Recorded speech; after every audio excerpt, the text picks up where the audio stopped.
today. I can't do it. I won't do it. I can't do it. I can't do it. I won't do it.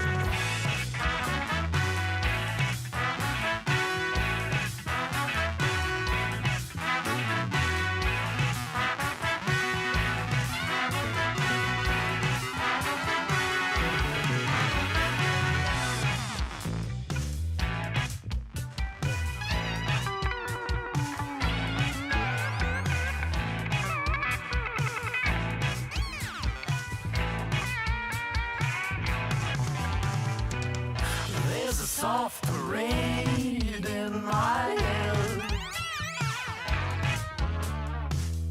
It's a soft parade in my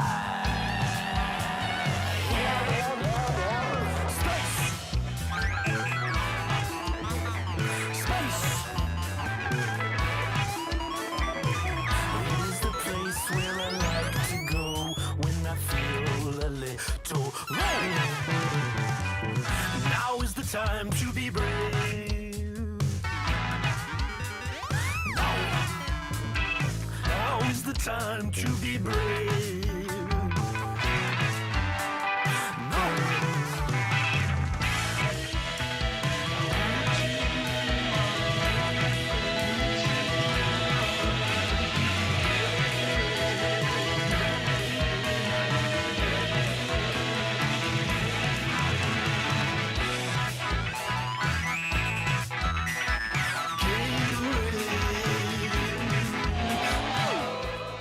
Off the album Bounce House.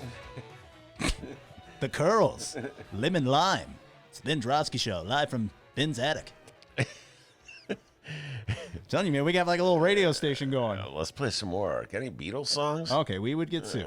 I don't even think the Beatles want songs on YouTube. How's it going, everybody? Holler if you can hear us. Let us know we sound okay before we get going here. I got us all cranked up live from Ben's house. Mm-hmm. And you know our third co-host will be jumping in anytime soon, the Brown Line. All right. Yeah, breaking deeper into the Curls catalog. Yeah, you know, you got to switch it up a little bit. We can't play Like a Fool every day, you know. I love that song. Yeah, I know. Everybody does. But, you know, you got to play other songs, too. Shout out to the Curls. Thank you so much for letting us play your music and not suing us. You guys are awesome. We got...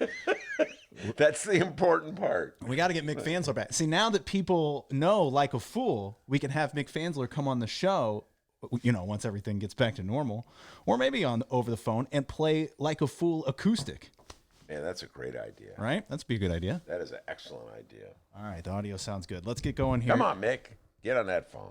Okay, well, you know, he's busy, all right? We're all a little busy, all right? Your Ben Joravsky Show for Thursday, March 26th. Oh, there's the Brown Line. Riding the train, high cocaine. Your Ben Joravsky Show for Thursday, March 26th. Is just moments away. But before we get into that, we got to thank the following unions for jumping on board and sponsoring this program. Unions like the International Association of Machinists and Aerospace Workers, Local 126 in District 8. The International Brotherhood of Electrical Workers, Local 9 are sponsors, as well as the International Union of Operating Engineers, Local 150. Hey, thanks, unions, for sponsoring this show. And, of course, today's Ben Joravsky Show for Thursday, March 26th, and every day is brought to you by our good friends at the Chicago Federation of Labor. Benny J, give us a song of the day, please. Man, I heard this song last night, and I've been singing it ever since. 1, 2. Oh, giving himself a count. Nice. It's like when Mick Fansler's on. Remember, he had the guitar, and he goes, 1, 2. So I'm doing my inner Mick Fansler. 1, 2. There's a place in the sun. Come on, D. Where there's room for everyone. Yeah, okay. That's Stevie Wonder, ladies and gentlemen. Oh, okay, cool. 1970 was the year, okay? Oh, who's surprised? If you're listening right now, who's surprised that the song Ben sang came from the 70s? Oh, I love Stevie Wonder. Show hands. My favorite, number one, Stevie Wonder. All right. That's my Obama imitation, by the way, you notice? Oh. Stevie Wonder? Love Stevie Wonder. He's number one. Hey, your Bill Clinton's better. The Ben Joravsky Show starts now.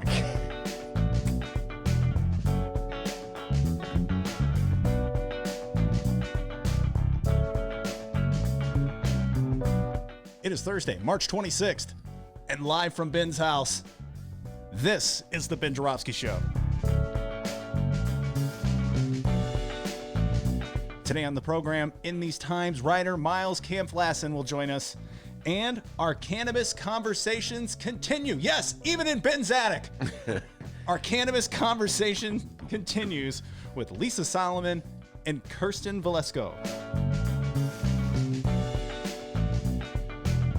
And now your host, Chicago Reader columnist, Ben Joravsky. Hello, everybody. Ben Joravsky here. We're calling this No Mas Thursday. And here's why. Well, D, I'm under a withering counterattack these days from Joe Biden defenders. And in the face of that attack, D, I have retreated. I surrender, you and Joe Biden people. No mas! To quote Roberto Duran in the fight against Sugar Ray Leonard, speaking about things that happened, well, actually in the 80s, not the 70s. Anyway, here's the setup. Several days ago, I wrote a column from the Reader. Well, let's go back before that. Let's see. Here is the actual setup. On March 17th, as you recall, there was an election. Joe Biden was victorious in 3 states, Illinois, Florida, and Arizona. I can't believe I still remember that, D. And everyone proclaimed him as the apparent winner of the nomination. It was clear that he had the clear path, straight path to being the Democrats' nominee to run against Donald John Trump, and that Bernie Sanders could not defeat him. So what did Joe Biden do with that position of prominence that the Democratic voters had given him? He disappeared. He vanished. He went into hiding. Witness protection program. He wasn't heard of, seen of for 7 or 8 days. This is a moment of huge crisis in our country. Coronavirus spreading everywhere. People panicking, freaking out. The leader of the country is a lunatic named Donald John Trump, who in the face of all the warnings from the scientists and doctors of the country has said we are going to open for business by Easter. A total lunatic in charge. So what does the country need? It needs another voice. Calm, reassuring, smart, based in science. That would be the person who's going to head the ticket, right? Nope. Joe Biden went into hiding. Didn't hear a word from him. So I wrote a column for the Reader suggesting that, look, Joe, I thought it was a reasonable column. Maybe I was a little, upset with him. Joe, if you don't want to be the nominee, if you don't want to handle the pressure of being the alternative to Donald John Trump, the lunatic, okay? If you don't want that responsibility, get out of the race. Let somebody else take over. And now everybody knows I love Bernie. I voted for Bernie 2 times in a row. I voted for Bernie. But it doesn't even have to be Bernie. At this stage, it's a catastrophe. It's an emergency. I would say J.B. Pritzker, governor of Illinois, would do a better job as a Democratic nominee than Joey Biden. I think that Andrew Cuomo of New York, Andrew Cuomo and I don't see eye to eye on almost anything. He's like classic centrist, but he's doing a great job as being a leader at a time of crisis. So I would much rather have him, Andrew Cuomo, as the head of the Democratic Party at this moment. Plus, it would enable me, D, to dust off my Mario Cuomo imitation. Yeah, I had a Mario. Wow. It's me, Mario. Okay, that's not the Mario Cuomo imitation. Mario Cuomo, for my younger listeners, he's Andrew Cuomo's father, and he was the governor of New York in the 80s, and I was obsessed with Mario Cuomo in the 80s. We'll put that obsession aside for the moment. Anyway, so that was my point. My point is, if you don't want Joe Biden the responsibility of being the Democratic spokesperson at this critical moment, then step aside and let somebody else take the job, somebody who wants the job. And even if the Democrats lose to Trump, at least we know we've went down fighting as opposed to just disappearing and vanishing. Well, I figured, people would go, yeah, you're absolutely correct. I think people would say, how could you argue at this point? Why would you want to nominate somebody who's scared? In fact, at this point, D, I'd like to quote somebody that you know. I'd like to quote a certain gentleman that you know.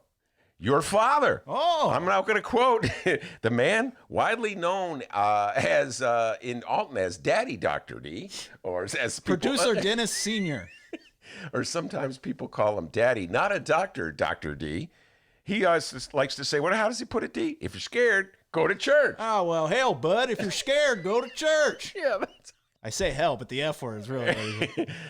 Beep, go to church. Oh, hell, bud. So that's my advice, Joe Biden, from Daddy Dr. D. If you're scared, go to church and let somebody who's not scared be the nominee. Makes total sense. People in Alton are like nodding their heads right now. Of course, right? Well, guess what, D? Instead of getting approval from my readers, I got smacked in the head. It reminded me back in the days in the 90s when I would write columns daring to criticize the most popular mayor the city had, Mayor Richard M. Daley. People loved Mayor Richard M. Daley. I was at meetings once where a woman told Richard M. Daley that in her opinion, I'm not making it up, she said, the sunrises are more beautiful since he was the mayor. That's how much people in Chicago loved this guy. You know, I didn't share their love for him, so I'd write columns criticizing certain aspects of his governance. And I would get these responses from angry Daley lovers saying things like, hey, if you don't like it here, go back to Detroit. I'm like, What else would they say? I mean, go, leave right now. We love the mayor. You know, you ungrateful mother. Beep. Do that little beeping thing. I love the beeping thing. I'd be like, how can I go back to Detroit? I'm not even from Detroit in the first place. I've never even been to Detroit. It was like, Chicago's great. The only reason Chicago's not Detroit is because Mayor Richard M. Daley. So show some respect. Shout out to Kyle on the live stream. He says Dennis's dad, also known as Elder Lightning. It's Gray Lightning, actually. It's hilarious. And as you all know, back home in Alton, they call him Elder Lightning. His name is Dennis. His name is Dennis. He's doctor, not a doctor, Daddy D. Anyway. Oh, hell, bud. If you're scared, go to church. I love that line. Man, looks like we got a county mountie coming up here. I'm not scared. If you're scared, go to church. Dennis and I share that line. Conservative estimate 20 times a day. Hey, if you're scared, go to church, D. Huh? Cheat him in hell. That's another one from my dad. Anyway, where was I? Oh, yeah. So Biden, they'd come in. Ben, you don't understand. You don't understand politics. He's just a citizen. He doesn't have a responsibility to weigh in. Oh, there you go. Great advice from our listener. Yeah, Ben, he'll be talking in August. Just wait till August. You can't wait to hear what he has to say in August when he's officially the nominee. That's great. What? So we're just going to ignore the crisis right now? Wait for 3 wait till months? August. Oh, whoa, wait till you see what he has to say in August. August, what? Centrist Democrats, when you fall in love, you fall so deeply in love. You love Richard M. Daley. You love Rahm Emanuel. You just love Joe Biden. And my God, the love for Barack Obama is just undying. Centrist Democrats, man, when you fall hard. And then I got this one guy, D. I can't even say what he said because you won't let me swear in the podcast. But it was more like, beep you mother beeping piece of beep. Whoa. Anyway, he loves his Joe Biden. So I'm really getting hammered from the Joe Biden crowd. So I guess I've made a decision, D. I'm not going to criticize Joe Biden at all. Okay, I'm going to fall in line. All right, D? I'm just going to fall in line and be a Joe Biden fan from here on out. Wait till August. I can't wait. Oh, you wait to see what he has to say in August, ladies and gentlemen. Anyway, guess who took my advice?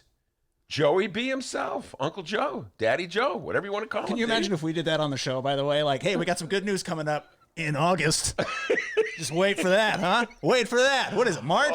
August. Ben, wait till you hear what he says in August. Okay.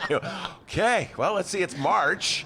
Got nothing else to do. There's no baseball season, and the NBA's canceled. I'll just, watch old movies on Netflix, and then in August. Next thing you know, it'll be August, and I can hear what Joe has to say regarding the coronavirus scare. Okay. Yeah, just take your time. Anyway.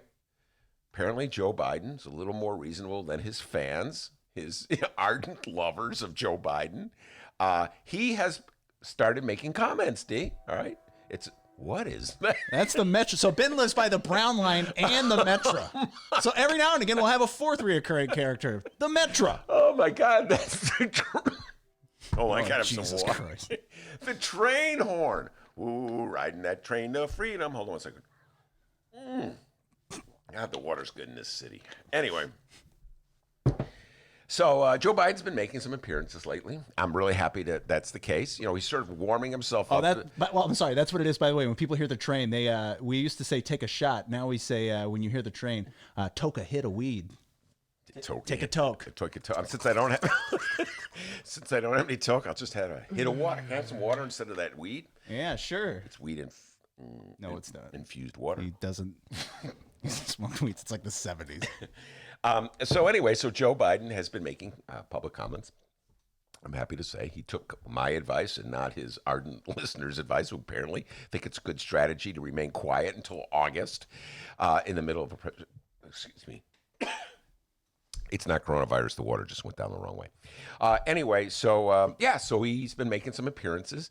And unfortunately, well, you know, this being Joe Biden, I'm not sure it's helping him anyway. D, do you got that one bit? We played it yesterday. I'd just like to hear it again. This is Joe Biden on the coronavirus scare. Would reassess the recommended period for keeping businesses shut and people at home. Are you at all concerned, as Trump said, that we cannot let the cure be worse than the problem itself? We have to take care of the cure. That will make the problem worse no matter what. No matter what. We know what has to be done. We know you have to... Would reassess... we have to take care of the cure. That will make the problem worse no matter what. Now, folks, like I said, I'm bowing to the wishes and the demands of the Biden lovers out there to be nothing but nice and respectful of Joe Biden.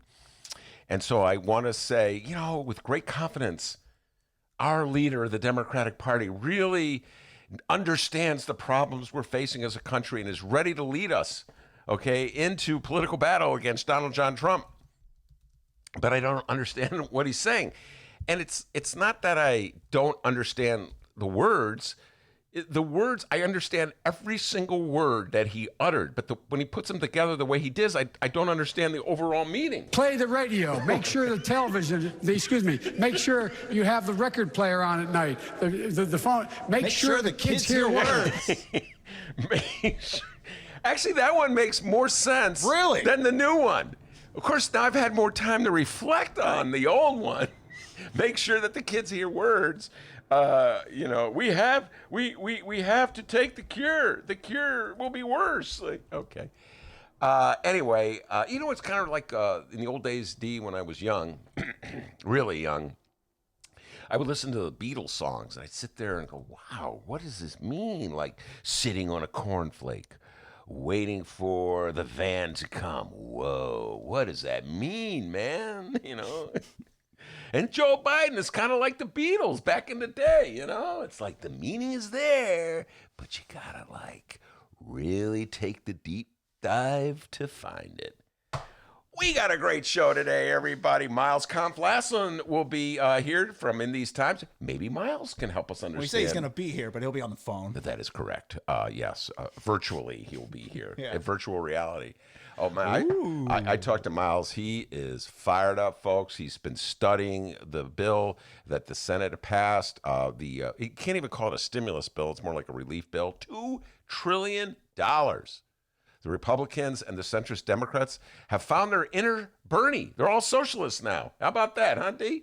Remember all our nervous Nellies in the Democratic Party couldn't vote for Bernie because then the swing voters in Wisconsin will never vote for a Democratic socialist. Oh, now we're in trouble. Everyone's a socialist. Now, if you use your brain, you'll see that voting for Bernie is... Yeah. Times have changed. Yeah, times have changed. Everybody's a socialist now. Everyone's a socialist now, so Miles will be breaking that. Maybe Miles can help me understand the wit and wisdom of Joe Biden as well. Miles, as everybody knows, is a huge Bernie Sanders supporter, so I'm sure he'll be pressing the case for Bernie.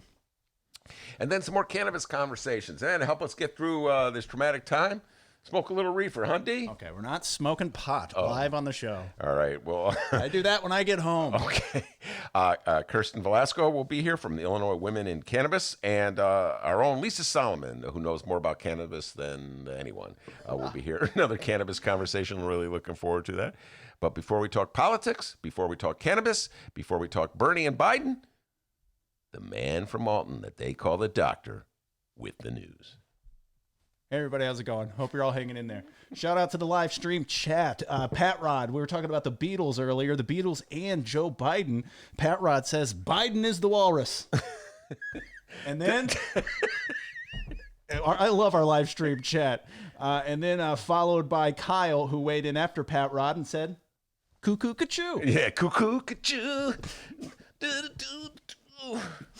Is there one song that you can sing well? Sitting on a cornflake, waiting for the van to come. All right, let's talk about the local news happening today. I love John Lennon. Can I just say that? I just want to get that out there. I love John Lennon. He loves John Lennon, guys. Maybe my favorite rocker of all time. Really? Oh, love John Lennon. Was so sad when he died. But Wow. Or was killed, I should say. Yeah, love John Lennon. Sitting on a cornflake, waiting for the van to come. Go ahead. Hey, guys, have you heard the news? The Lakefront Riverwalk 606 are officially closed to the public. That's correct. Man, now who saw this coming? Answer, anyone who uses their brain. Millions of stir-crazy citizens cooped up in the house all had the same idea. Go outside for a walk or a jog or a bike ride, leaving tons of people in the parks and trails. Why were we surprised by this again, Ben? Well, my illustrious fellow citizens of the city of Chicago, you know I love you. You know I absolutely love you, every single one of you. But you don't make any sense. We talked about this yesterday briefly, D. Lori Lightfoot chided the good citizens of Chicago for flocking to the lakefront yesterday. And then today was officially announced that the lakefront is closed. Is that correct, D? Yep. Yeah, I got a email and from, I think, James Kappelman, and I'm on his email list. Anyway, very bizarre. Look, we're in the middle of this coronavirus pandemic. And we're on lockdown. Dennis and I are doing our show from the house. The Sun-Times reporters are putting out the newspaper from their house. Bars are closed. Restaurants are closed. We all know the score here. You know, there's daily updates from our president, from Governor Pritzker in New York, from Governor Cuomo. It's an international catastrophe. But apparently, some Chicagoans think it's just a day off. So yesterday we had an absolutely gorgeous day, and people flocked to the lakefront. Now, it's one thing to go to the lakefront. You want to get out of the house. You're cooped up. You feel stir crazy. I understand the impulse. I go for walks every single day, and I've been known to go to the lakefront. But some people are going to the lakefront and playing soccer. And just think about that for a moment, D. Like the mindset of somebody. It's like, hey, calling up their friends. I'm not doing anything today. You doing something today? No. Let's go play some soccer. Okay. They go to the park and play You use soccer. your feet. We won't touch each other at all. You guys ever watch a soccer game? Like people are battling over the ball, or sweat's flying, spit's flying. And I'm like, guys, don't you understand the reason you don't have to work today? That you're not working? It's because we're in a lockdown. Okay? What part of that do you not understand? Anyway, they're like the people, remember back in grammar school, kids would act up. You're supposed to go on a field trip, and then the teacher would say, all right, that's it. Because of little Dennis and little Benny, the whole class is not going to get to go to the zoo. Oh, man, damn, man, you screwed it up for us. Well, okay, thanks a lot, guys. You're like that kid. What was his name? Brady. That was his name, Brady. The millennial down in Florida. Oh, the guy who was flexing on Corona? Yeah, man. Come at me, bro. I'm Brady. There was another guy came over Brady, who's a basketball player. Brady, did you ever wonder why the NBA is closed right now? Anyway, Brady's since apologized. I wonder if the soccer players at the lake have apologized. By the way, D, I have to say, it. Mark Brown wrote an excellent column today. Mark Brown, Chicago Sun-Times. Oh, yeah. I've ran into him in the Sun-Times bathroom a few times. Okay, all right. In the stall. How's it going, Mark? More information than anybody wanted or asked for. Anyway, Mark Brown's a great columnist for the Chicago Sun-Times. And yes, we used to see him in the hallways from time to time when we were broadcasting from our beloved Bright One. So I hope soon this coronavirus scare will pass, D, and we'll go back to the Bright One. But Mark Brown, I don't know. I'm getting kind of comfy up here in the attic. The brown line, I'm getting used to it. And plus, it's a lot closer to your home. It's a lot closer to my place. I can ride my bike. Yeah, I think Dr. D actually likes the new arrangements. That's correct. He gets to use the bong all the time. No one gives him a hard time. So anyway, Mark Brown wrote Thinking about bringing the newsroom back. Go ahead. Could you? You want me to call him? Yes. All right. Call the news. Oh my God, the news. The newsroom. I missed the newsroom. Okay, let me give you a little context here for those who have joined us new on the podcast. Back in the old days, before Ben was fired, we had the newsroom. We hired a group of people to give us the news. Bam, bam, give me the news. But then now we went to the Sun-Times. Turns out a lot of people write the news there, so we didn't need the newsroom. Now we're in the attic. I don't know. I think we may need to get the newsroom. Yeah, no, I like the newsroom. I thought we could have used the newsroom when we were at the Sun-Times. I mean, it's not like we're going to go to the Sun-Times, go, hey, Romana, what's the latest news? I didn't want to, get in their territory, Spondellas would be raging. Anyway, so back. Oh, I can't wait till you bring the newsroom back. Folks, you're going to love the newsroom. Does this mean we're going to bring back Ben Joravsky Theater as well? Something else that we used to do? What's the name of the show? The Ben Joravsky Show. All right, just remember that. Oh, I get you. Oh, he pretends like he doesn't make all the decisions in the show. Anyway, so Mark Brown wrote this great column. It was about the lakefront lockdown. And it turns out, I'm setting up the column, but Mark doesn't live far from the lake. And so he has this habit of wandering over to the lake for his exercise. And there's a little hill. Dee, have you ever been to a hill? They call it Cricket Hill. Cricket Hill. It's called Cricket Hill. I call it Hamburger Hill because both names stupid. Well, okay, time out. The real name is Cricket Hill. In fact, if I could, I just mentioned John Lennon. When John Lennon was shot back in 1980, this is how old I am, I went to Cricket Hill. Oh. Yeah. And back then, Yoko Ono, John Lennon's wife, for our younger listeners, urged everybody to go to some place in the park to gather for a moment of silence and meditation and prayer to honor John Lennon. I'm not making any of this up, folks. And so I went to Cricket Hill, and there were a whole bunch of Beatle fans there, and we sitting on a cornflake, sitting on the cornflake, waiting for the band to come. I am the walrus, cuckoo-ca-doo. Cuckoo-ca-doo. And so, yeah, we had that moment of silence. It was, I believe people held hands. Don't quote me on that. Oh, wow, it was a great moment, man. 2020, March 20, holding hands. Yeah, no, I know. It's so radical. Of course, it was 1980. Good God, that was a long time ago. Anyway, so that's Cricket Hill. That's what it's called. I call Hamburger Hill. Well, Bruce on the live stream chat called it Hillbilly Hill. Not quite. Is he an old-time resident of Uptown? Bruce, are you an old-time resident of Uptown? Because if he is, there's historical context for it. Anyway, so it turns out that, so I've been known, I call Hamburger Hill because I've been known to jog up the hill. And when I'm jogging up that hill, trying to stay in shape, fighting age, fighting laziness, fighting inertia, getting up and down that hill is good exercise for me, D. And, on a good day, I could do maybe 4 hills. I don't know, a really good day, 6 hills. And I jog along the lakefront, and I feel all like, Rocky, woo, feeling good. Well, turns out Mark Brown. Mark Brown, he makes a confession. He doesn't live far from there. He also goes to Cricket Hill and runs up and down Cricket Hill. I did not know that. All the time I'm bumping him in the hallway. I never knew that. But this is the part that's interesting that he says. I found it interesting. Quote, I'm reading Mark Brown. I jog up the hill as many times as I can. Made it to 15 the other night. Then I take a solitary stroll along the beach and through the dunes before returning home. By the time I get back, I'm very mellow, especially on nights when the cold wind is whipping off the lake. Mark, I'm with you 100%. I've done the same exact thing many, many times, countless times. But I have this one thought. 15? You're telling me you went up and down that hill 15 times?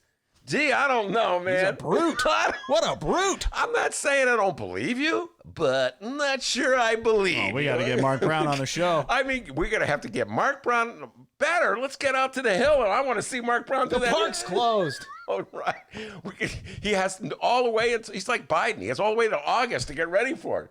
15 times? Come on. 15 times? Waiting for a cornflake? Benny J, I'm a badass. What can I say? 15 times? I don't know, man. It's like, that's a lot. I'm not saying I don't believe you, but 50, that's a lot. So we're going to have to, whenever they open up the lakefront again, we're going to have to get Mark Brown out there. We'll do a remote. How are we going to plug our crap in? Oh, something you and Antonio can figure out, okay? You guys are the technical brains in it. Anyway, great column by Mark Brown pointing out about how Chicagoans are just a weird collection of people. They're not unlike Brady down in Florida. They go, oh, it's a nice day. Forgetting, of course, that the reason they can be in the park in the middle of the week is because they're not working, and they're not working because there's a coronavirus scare and the city's on lockdown. I know, I'll go play soccer. By the way, our buddy Bruce lives in North Center. Oh, okay. All right. So that's not exactly uptown, but it's just west of uptown.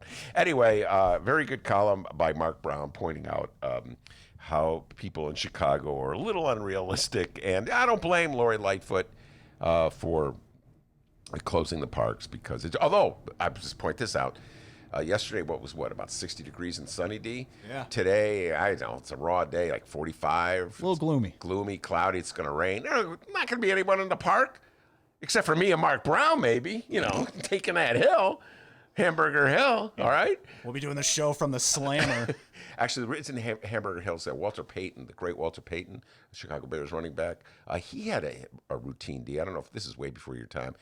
He would, run up a hill, and I think he had, a tire attached to him or something like that to make it even harder. Well, I heard that's Mark Brown actually does that too, but he kept that out. He didn't want to be, he wanted to be a little modest. 15 times with a chain wrapped around his waist. I got a chain wrapped around my waist. Attached to a tire. I'm a badass, Ben. What can I say? Mark Brown, great column. Like I know that's a terrible imitation. Great column. I'll give you the highest praise I can give another columnist. It's so great. I wish I wrote it, but 15? Oh my God. I don't know about that. Mark Brown, look forward to seeing you in the bathrooms at the Sun Times sometime. No, we'll see him on the hill. We're not doing that hill thing. Okay. We have some people on the live stream who are weighing in, by the way. Rose says, we jog around that hill almost every day. Now, no more. Yeah, no, I'm with you 100%. It's a beautiful... Anybody... I don't like to talk about it because it's one of my favorite things. And back in the 90s and the O's, when I was so critical of Daily, occasionally people at the Reader would say, why don't you say something nice about the city? Because you're always so critical of the city. And I would I don't want to do that because I have the feeling Daily would shut down whatever I liked. So I never wrote a story about how I love this Cricket Hill or Hamburger Hill, whatever you want to call it. It's the real name, I guess, is Cricket Hill, but I like to call it Hamburger Hill. So I would never mention it, Dee, because I have a fear that one day I'd go out there and there'd be a big fence around it. Oh, this is off limits. And well, apparently it's off limits at the moment anyway. So. Hold on, I'm on the phone. Yeah? Yeah, guys, we may bring you back. We'll let you know. Yeah, we'll let you know. Newsroom. All right. Oh, the newsroom. Just got off the phone with the newsroom. Oh, you negotiating a deal with their agent? Yeah, I think they may come back next week. I don't know. I got to talk with them still. But anyway, as far as J.B. Pritzker, our Illinois governor, first off, dude, you're killing it. You're doing great. He's at the Thompson Center. Oh, surprise, surprise. He's at the Thompson Center today for his 2:30 p.m. press briefing. We'll try and play some of that if we can. If not, we'll talk about it tomorrow. All right. You got something you want to say about Pritzker? Well, right? J.B. Pritzker, there was a story in the Sun-Times. I urge everyone to read it. Actually, it was yesterday. I meant to get to it, and I didn't. Kiana Cepeda Miller, she is one of our favorite writers for the Better Government Association. Now, she does this thing where she fact-checks stories. So a politician, elected official, person of prominence will make an assertion like, oh, let's say I run up and down Cricket Hill 15 times. Okay, that would be an assertion. And then you are not getting over that. So then she would do a fact check to see if there's any truth to it. And then she has the various ratings. And so she took the deep dive on the issue of whether J.B. Pritzker had the authority to cancel the elections. This was a matter of some concern. Dennis and I talked about this a lot last week. At the very least, the city and the state were guilty of sending out a mixed message.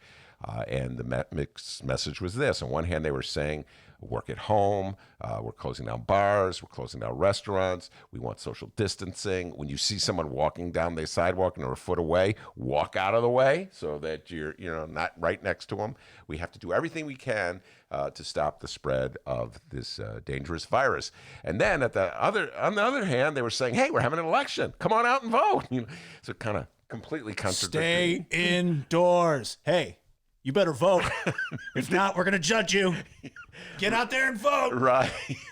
So it's like, it is a mixed message. And there were some people who were urging J.B. Pritzker to cancel the election. And J.B. Pritzker said he was not going to do that. And here's the exact quote, because that is unquestionably not within my legal authority. So Kiana Cepeda-Miller does a fascinating deep dive, in my humble opinion, where she takes a look at whether it is in his authority to close, to shut down or suspend an election. And then she talks about the law and that governs this, and she compares Illinois to Ohio. It's a very learned, well-written article. I urge everybody to read it.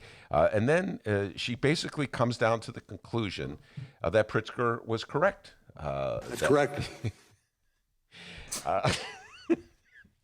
That he doesn't have the authority to close down an election, and that in fact, the best he could do is order an election close and then hope that his position prevails in the courts, because someone would sue, obviously. That's just what happened in Ohio, where the governor postponed the election because of the coronavirus. And he quotes a spokesperson for Pritzker saying, what was he saying? When we asked Pritzker's office why the governor's administration had not tried to close polls like Ohio did, spokesperson said, quote, breaking the law and then hoping the Supreme Court agrees with you isn't how the administration prefers governing. You Sorry, all right? everybody. I hit the Dennis. microphone. Man, you okay? Yeah, I'm good. I'm good. Okay, stay. The guy plays in pain. Anyway, I appreciate that quote. One more time. Breaking the law and then hoping the Supreme Court agrees with you isn't how this administration prefers governing. I'm with him on that one. I don't think it's a good idea just to break the law and then hope that's how Trump does things every day. It's funny how this is all going down, like with being on quarantine or whatever. Like a week feels like a month. And this whole primary voting thing feels so last month. Yeah, I know. Yeah, I know it does. Like we're on to other things now. Okay, yeah, that maybe we should have, maybe we shouldn't have. I'm kind of on the who cares boat now with this primary thing. Yeah, it was ancient history, and I'm glad we got through it. Of course, my attitude was that there were health considerations to keeping the election going, and that health considerations were my mental well-being. If I heard one more Bill Conway, Justice Smollett Gate commercial, I think I would lose my mind. By the way, speaking of Justice Smollett, he made an appearance. You see this thing? Oh yeah, I meant to play that yesterday. Maybe we can play some of the song he sang. Yeah, and I'll tell you the song he sang, and that's why I was your favorites. There's a place in the sun. Hey, I got to say this about Justice Smollett. He sings way better than I do, okay? All right. Oh, we all knew that. He's actually a pretty good singer. I think the Stevie Wonder version of the song is still my favorite, but I got to give Jussie Smollett credit. He's a pretty good singer. I should just stick to singing, Jussie, and stay away from Chicago. So anyway, she ultimately decides that he was mostly true, that Pritzker's assertion was mostly true. You're talking about Kiana Cepeda-Miller? Yeah, the ranking she gave, she's tough. Mostly true. She was saying it's mostly true because it's not unquestionably because, he could cancel the election and then hope a judge rules in his favor, so it's not unquestionable. God dang, she's tough, Come on, mostly true. Shout out to Brianna on the live stream chat. She says, well, there weren't enough people in the polls to create an issue during the primary. That was my joke that I used in this. I wrote about this actually in the Reader this week, and that was the joke. Great minds think alike. D, with these funny jokes. Anyway. Oh man, I wonder if she sings poorly. Let's hear her version of "There's a Place in the." Anyway, good. You guys have gotten about 6 songs so far, just in the first 30 minutes of the show. Sitting on a cornflake. Kiana Cepeda-Miller, Better Government Association, great column about J.B. Pritzker. All right, and also here, our Chicago Mayor Lori Lightfoot. Today she's in City Hall with mayors of surrounding communities to announce further actions to prevent the spread of COVID-19. All right, Lori Lightfoot. By the way, did you see the Sun-Times story about the Lori Lightfoot? Please, do tell. Parking tickets. Oh, this is unbelievable. Parking tickets angered drivers after mayor's pledge to go easy. Fran Spielman, give her credit. This is a great story. By the way, parks are shut down, but the brown line's still running. here we go. A mixed message, okay?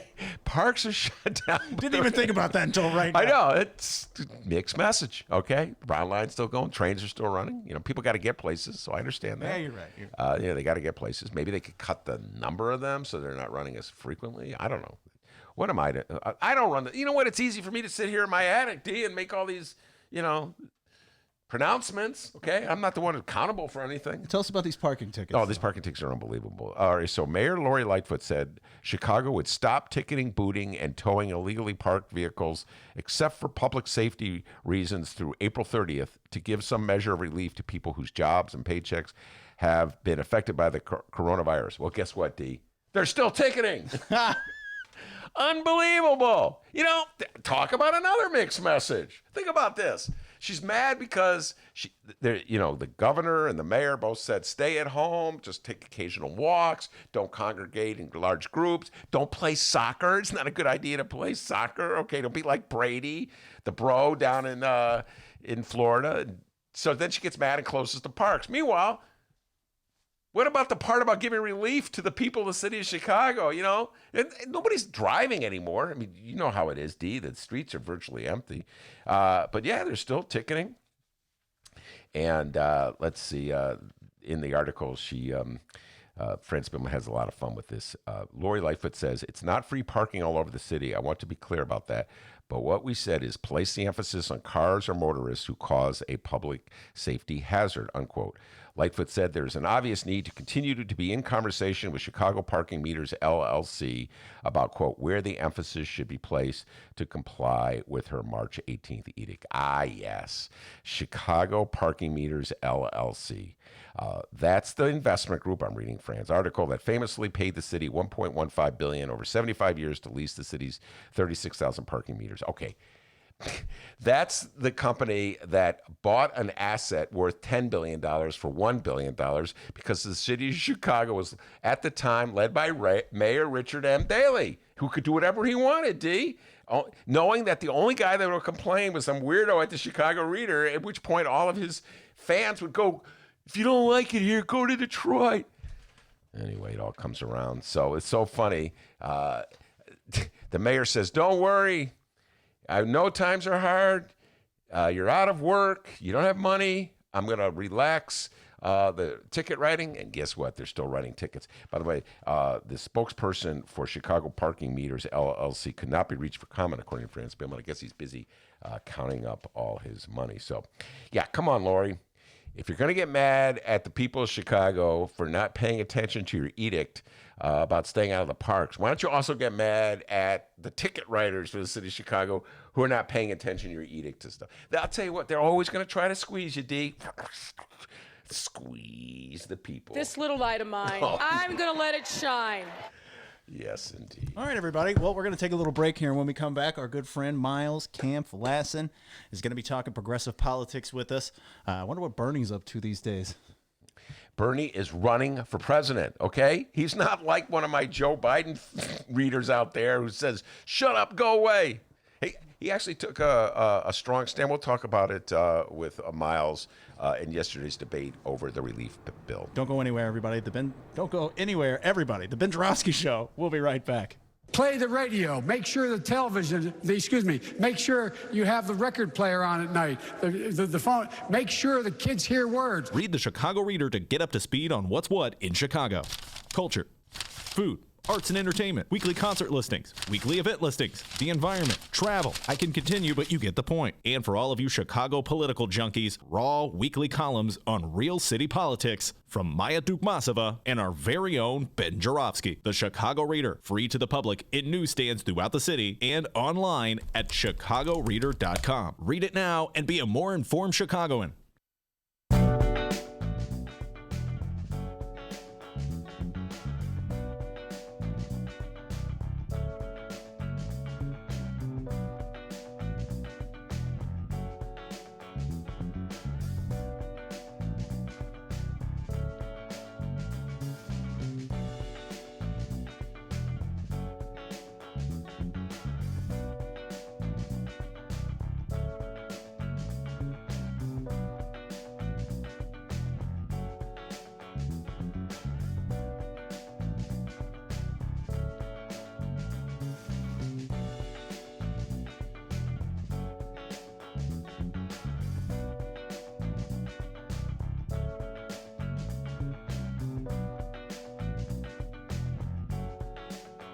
Ready to rock and roll?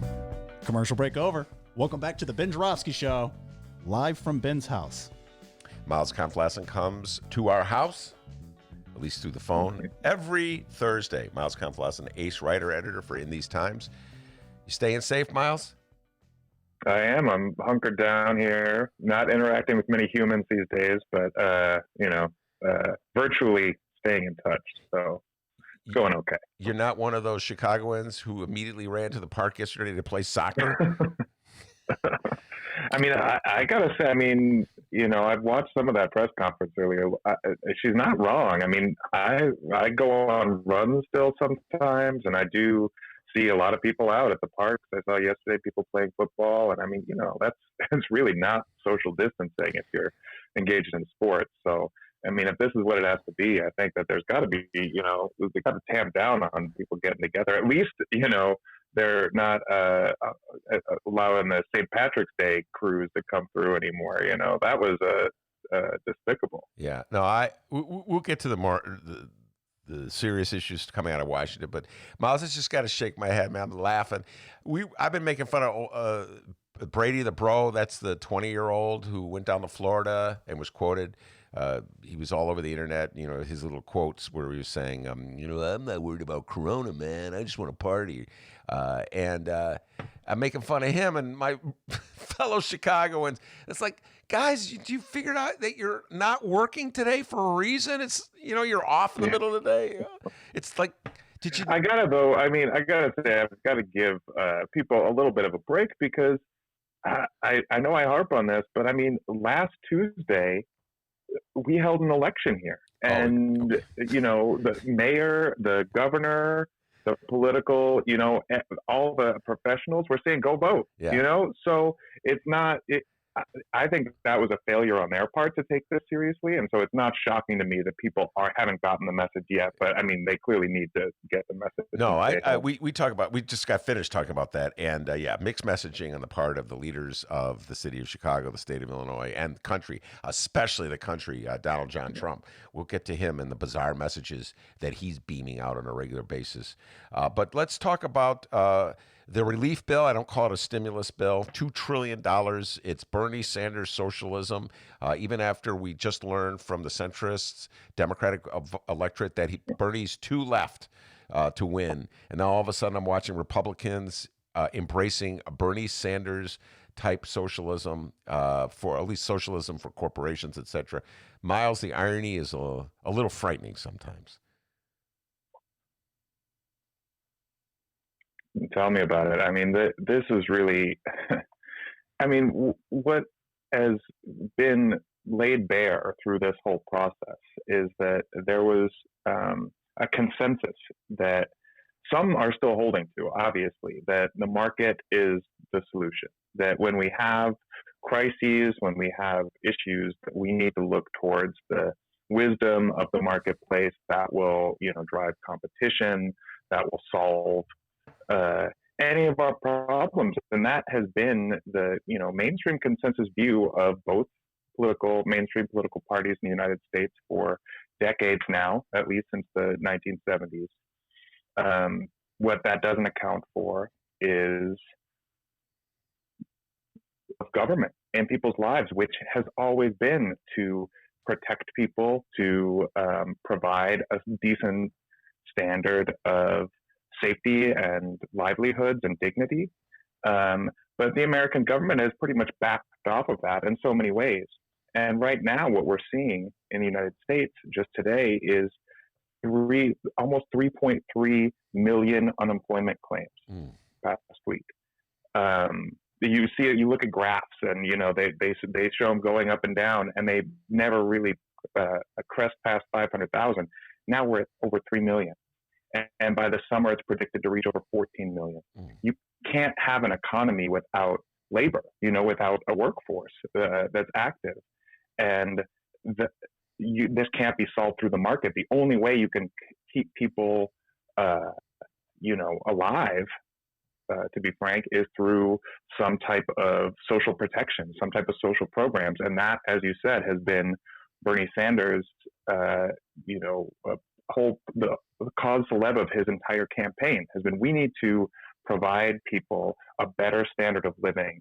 And especially we need to focus on the most vulnerable.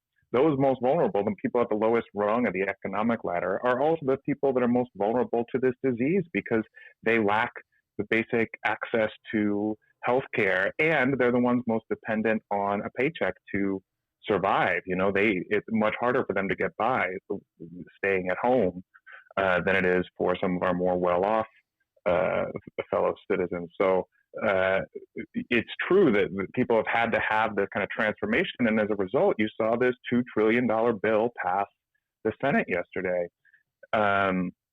We know from the Trump tax bill a couple of years ago that Republicans are perfectly willing to blow up the deficit, in the federal and pull everything out of the federal coffers when it serves their interests. And we saw that again here because there's really two parts of this bill. One is expanding unemployment insurance, expanding some protections for working people. But the other part of it, of course, the Republicans demanded there be this element of it that's essentially a corporate slush fund. People are saying it's $500 billion, but really that debt can be leveraged 10 times over by the Fed. So we could see 10 times as big as that. We could see a $4 trillion, slush fund essentially that Steve Mnuchin, the Treasury Secretary, is in charge of overseeing. And it doesn't restrict large companies from laying off their workforces. It doesn't require them to keep workers on payrolls. It doesn't keep them from giving away big executive bonuses. So again, much like we saw in 2008, there's an element of this which is more corporate welfare or socialism for corporations, as you were saying.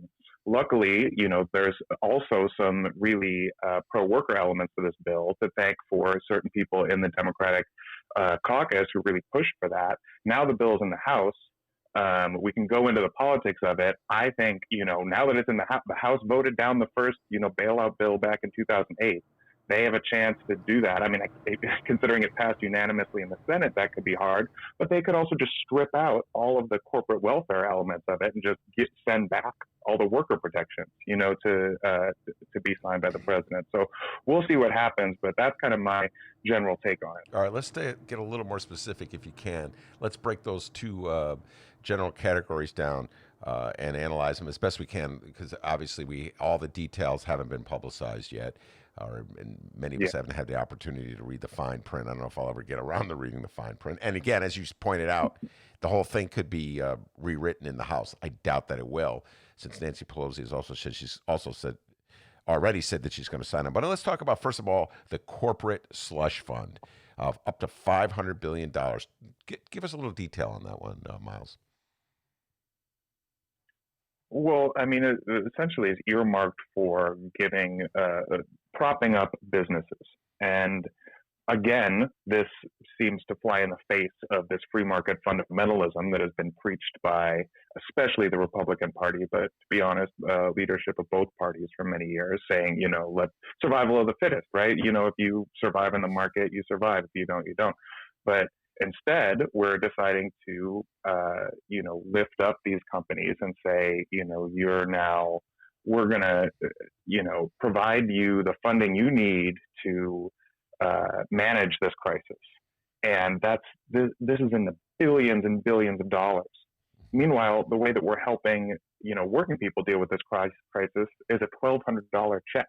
That, to me, it's just the gap is just mind-boggling of how much, we're willing to fund supposedly free enterprise, and then, in terms of corporations, when we're, what the Republicans were doing yesterday, and we could talk about this, is, Lindsey Graham and other Republicans were trying to block unemployment insurance part of the bill because they said it was giving too much money to poor people because it includes this extra $600 payment for 4 months, for just 4 months. Meanwhile, there's billions in this corporate slush fund that are going to these corporations that have really no oversight, because the oversight is going to be managed through the Trump administration. And what we know is even under the Obama administration, after TARP and the bailouts in 2008, the companies, nobody faced any accountability for, what happened there. And as a result of it, we just have more and more concentration and centralization of these corporations that are controlling how our economy is run.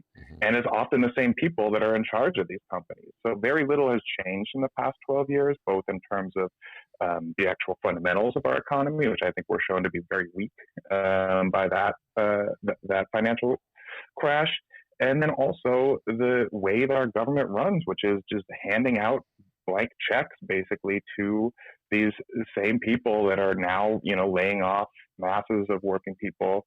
That's just continuing to run over us again. So to me, I think there's real fundamental problems with that approach, and we're going to see that because it's not how other countries have done it. I mean, if you look at the way there have been strings attached to bailouts of companies, but they've required that money to go towards paying the payroll of workers, so you keep your workers furloughed rather than laying them off.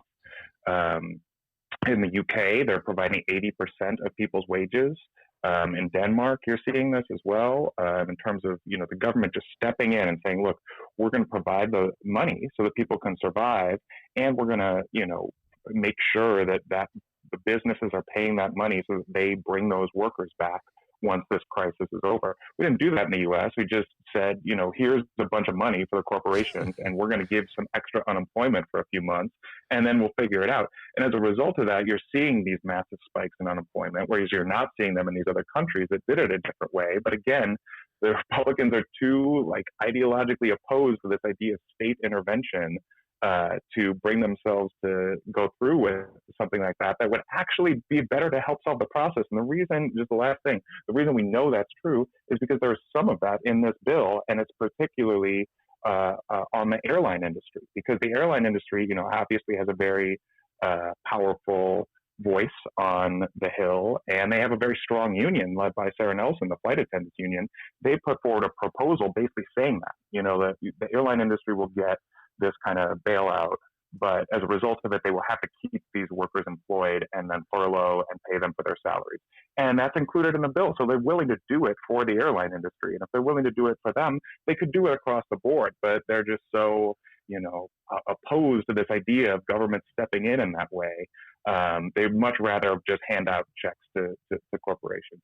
All right. Now, two of the things that people were concerned about, people of the leftist persuasion were concerned about when it comes to bailing out corporations or giving them breaks, has to do with buying back stock and giving bonuses to CEOs. I've not seen the language that specifically addresses those two issues. Are you aware of language in the bill, Miles, that would protect against buying back stock, which is what happened? You remember with the tax break back 2017, Donald Trump and the Republicans gave a massive tax break, and it was supposed to be used to invest. The companies corporations are going to use it to reinvest in their businesses to create more jobs and more wealth. And in fact, they did it. They bought back stock. So really, they just gave the money to the shareholders and didn't share it. And then, of course, there's the issue of bonuses to CEOs, which is left over from the 2008, 2009 stimulus bills. There was a lot of outrage over that. Even some Republicans were expressed outrage over that, despite the fact that companies did a lousy job of overseeing their resources, and we had this horrific downturn in the economy, particularly in the mortgage industry. They were giving bonuses to the CEOs. So is there any language that you've seen that protects against these things, or are we vulnerable on both fronts? Well, from what I understand, and I have not read the entire bill, but I've certainly read up on all types of the portions that address these various issues you brought up. And from what I understand, and I could be wrong, but reading it, the bill seemingly permits companies who receive some of this bailout money to lay off up to 10% of their workforce over the next 6 months. So there's some restriction on the amount of the employees that they can lay off. But after that 6-month period, there's no more restrictions, and so they already have the money. We could just see a wave come in half a year. There's also Mnuchin is basically in control of this.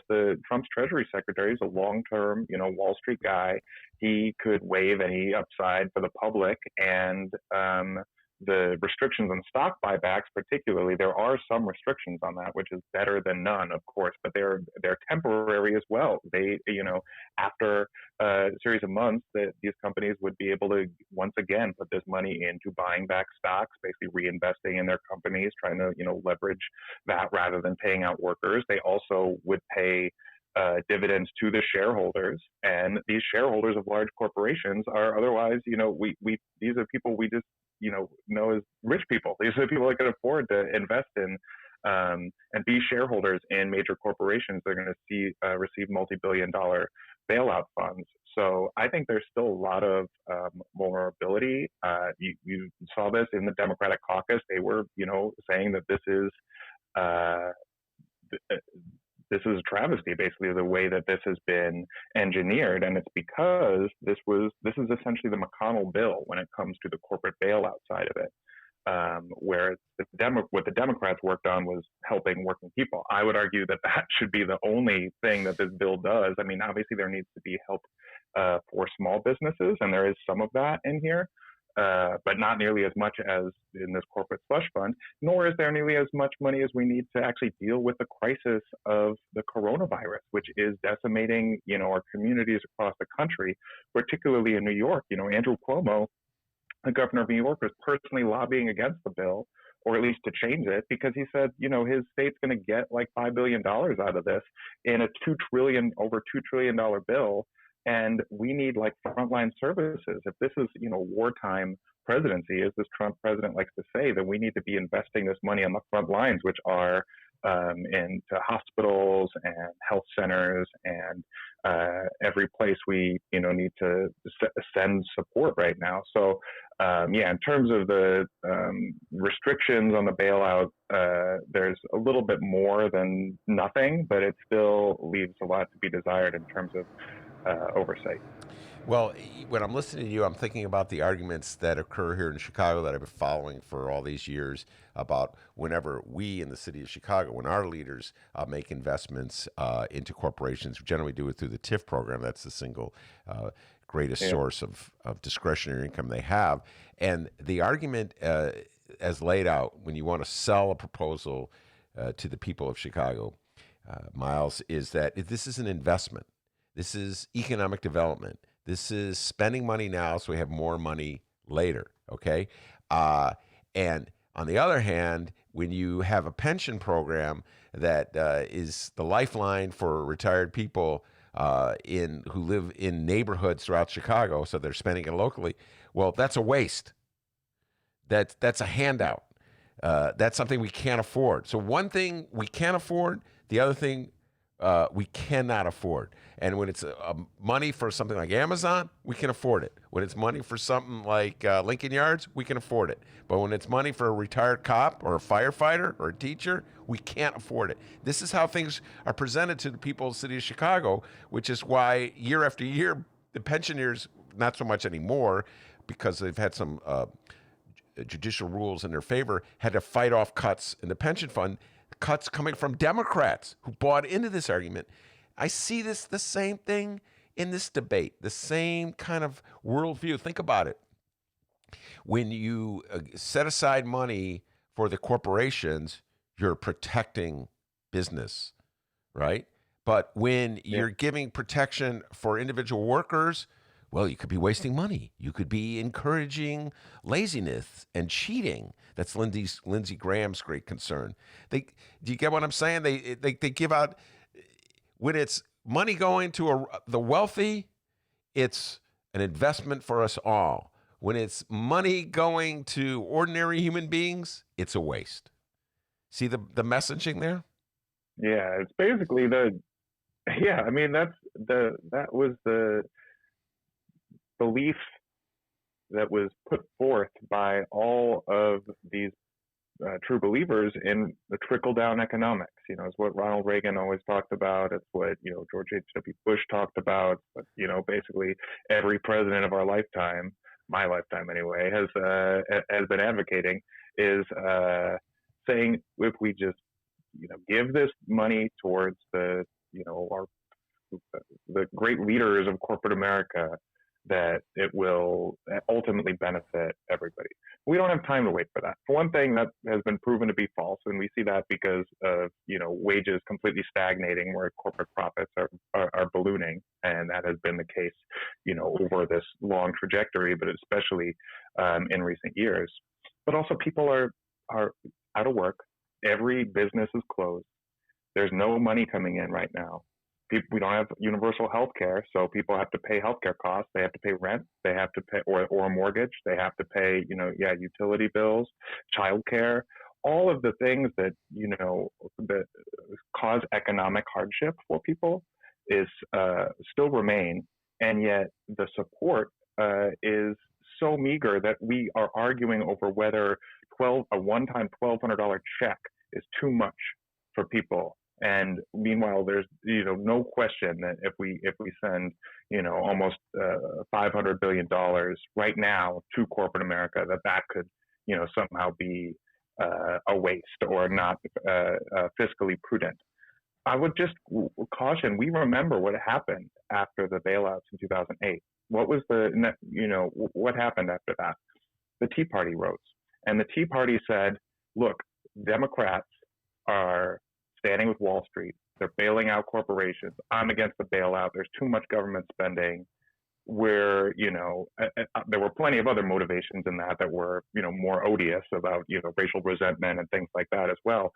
But the primary reason that people were getting together then and formed this movement that then obviously got turned into kind of astroturf through billionaire funders was people said the Democrats are standing with Wall Street and we're sick of that. And we're, not going to put up with it anymore. And in 2010 midterms, the Republicans, in a wave, wiped out all these Democratic gains and took over these state governments. And, this is what happens when you decide to, rather than clearly be the party that is standing up for working people, you make compromises and you are willing to be a defender of the very people that are the cause of this crisis. Obviously, Wall Street didn't cause coronavirus, but when you look at how this economy is structured so that, working people are always on the losing end and their lives are always the ones that are most expendable, then of course people are going to get upset at those same entities and see whatever party is working to bail them out as not standing up for their interests. So I would hope that, despite having obviously all voted for this bill, Democrats will now just hammer home that the Republicans were the ones that pushed this and that they continue to fight for more support for working people. I think that's the only way to not have this turn into a political disaster for the Democrats. All right, and that leads us to the political part of the conversation. We're going to get into the politics of all this with Miles Kampf-Lassin when we return.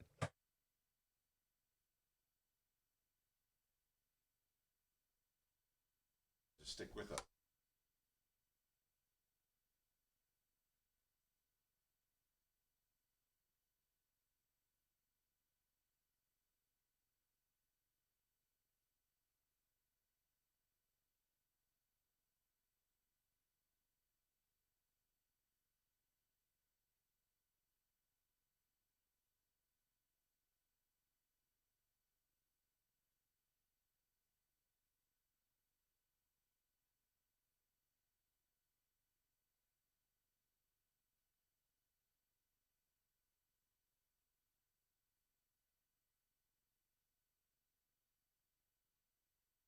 Read the Chicago Reader to get up to speed on what's what in Chicago. Culture, food, arts and entertainment, weekly concert listings, weekly event listings, the environment, travel. I can continue, but you get the point. And for all of you Chicago political junkies, raw weekly columns on real city politics from Maya Dukmasova and our very own Ben Joravsky. The Chicago Reader, free to the public in newsstands.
Welcome back to the Ben Joravsky Show, live from Ben's house. Miles Kampf-Lassin with us on the phone. And we got to that part of the because it's really not what's being stimulated. The economy is kind of in the doldrums. Now we're at the part where politics enters the game. And there's this pretense, Miles. I'd love to hear you address this pretense that politics is not a part of this already, that at times of crises like this, we come together as a country to face our common needs as one, when in reality there is a political battle going on in terms of determining who's going to get what. You were talking about this a little bit, how much are corporations and wealthy people going to get? How much are working people, middle class, poor people going to get? This is a battle that goes on all the time, but we pretend, of course, that there is no political wheeling and dealing going on, that we're all one in this together. I personally wish the Democrats would shy away from that notion that there is no political battle going on, because I think that just works to the disadvantage of most working people and middle-class people. What's your thoughts on this?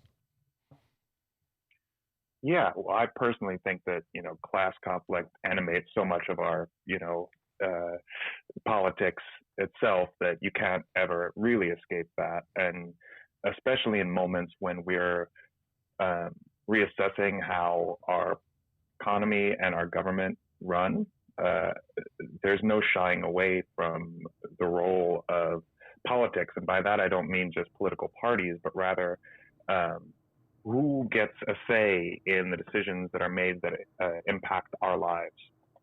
What we saw in the run-up to this crisis was truly criminal negligence, I would say, on the part of this administration in terms of how they tried to tamp down any concerns by saying we're going to keep the numbers low.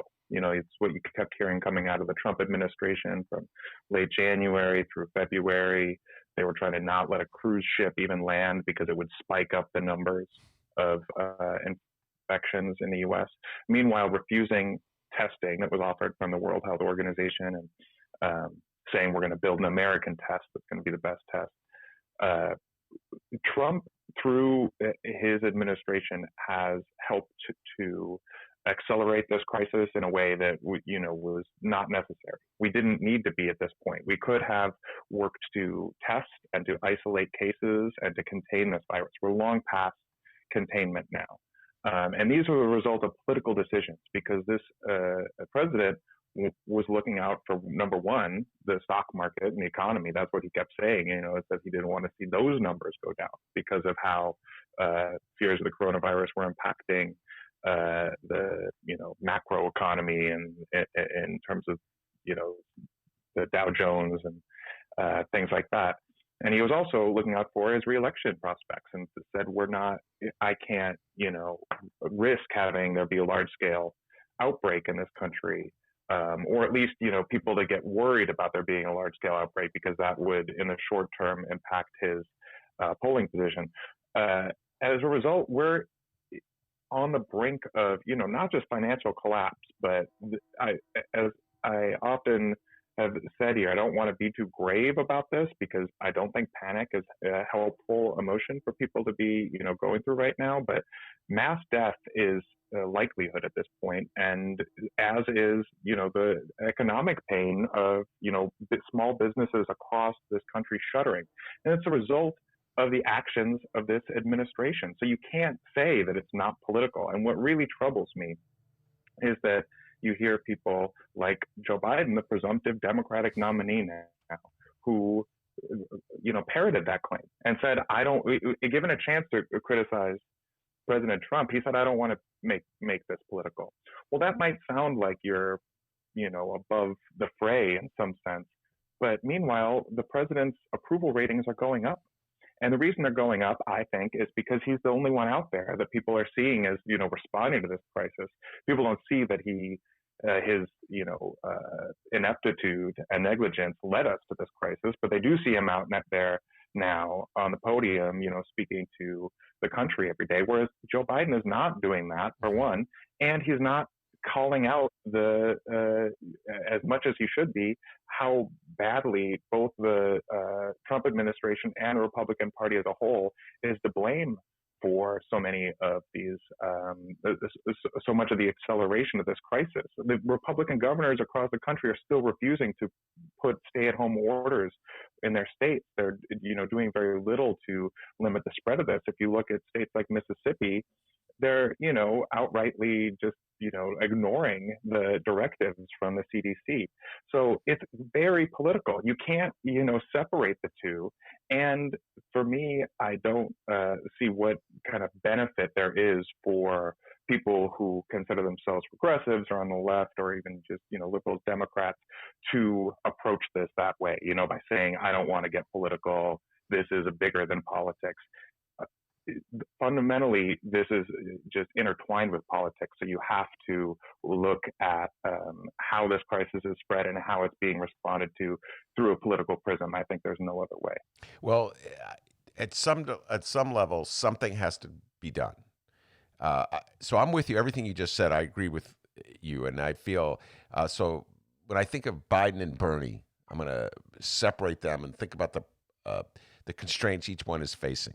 So Bernie Sanders is a member of the Senate, and as such, he has to make a decision on voting on this relief bill that passed yesterday. He has to vote yes or no. He can't duck and dodge, right?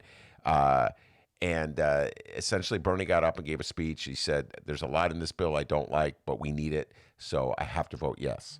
So he was a part of the yes vote. Joe Biden has certain liberties and freedoms that Bernie Sanders doesn't have. He doesn't have to vote on it. So he's free. He's got the bully pulpit. He could use his power and prestige and his outreach to push the conversation left, just the way Donald Trump. Of course. I mean, he's effectively, if I think there, of course, is still an election ongoing and Bernie Sanders is still in it. And as we know, this is a very strange election right now because, as Senator Sanders has said, it's an election without elections. All these states are postponing their primaries. So it's very difficult to get a sense of, what is actually going to go forward. Are we going to have another debate in April?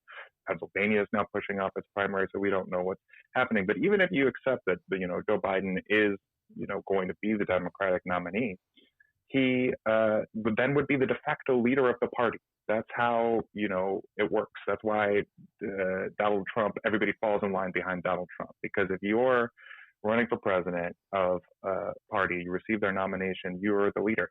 That puts so much responsibility on you, especially in a time of crisis, to lay out a vision of what you think, we need to do and have a plan and stick to it. I mean, you could be, obviously things are changing all the time, but what really troubles me, and we're publishing a piece about this in these times soon on Joe Biden's response, is that, what he does in the interviews is points to his plan, and his plan is on his website. It's 7,000 pages, so, it's a little difficult to get through.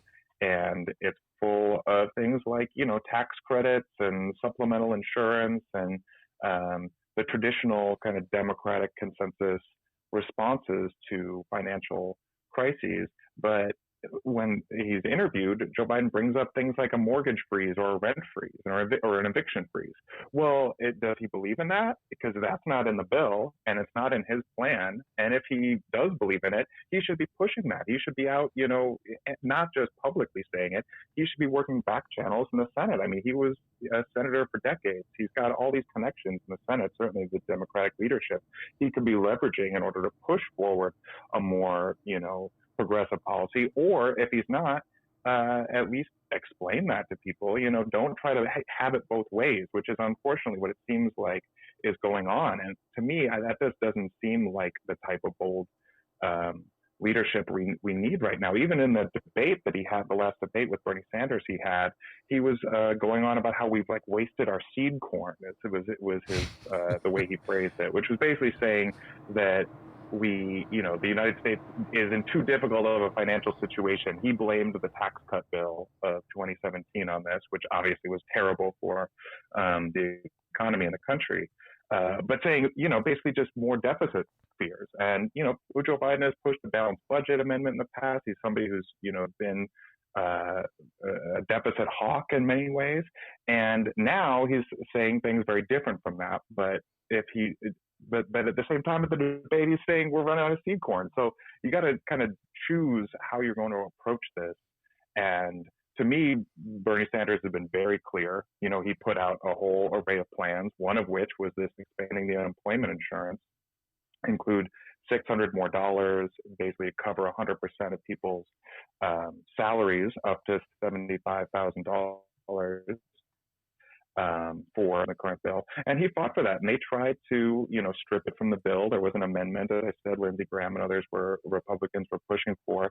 And he went on the floor of the Senate last night and shamed them basically and said, oh, you're freaking out about giving a few extra bucks to poor people, but meanwhile you were willing to, give away the bank to corporate interests. I'm not seeing anything like that from Joe Biden in terms of leadership right now. I know that's they are saying they're having technical difficulties with how they're going to, get him on air because of his Delaware home having bad lighting and things like that.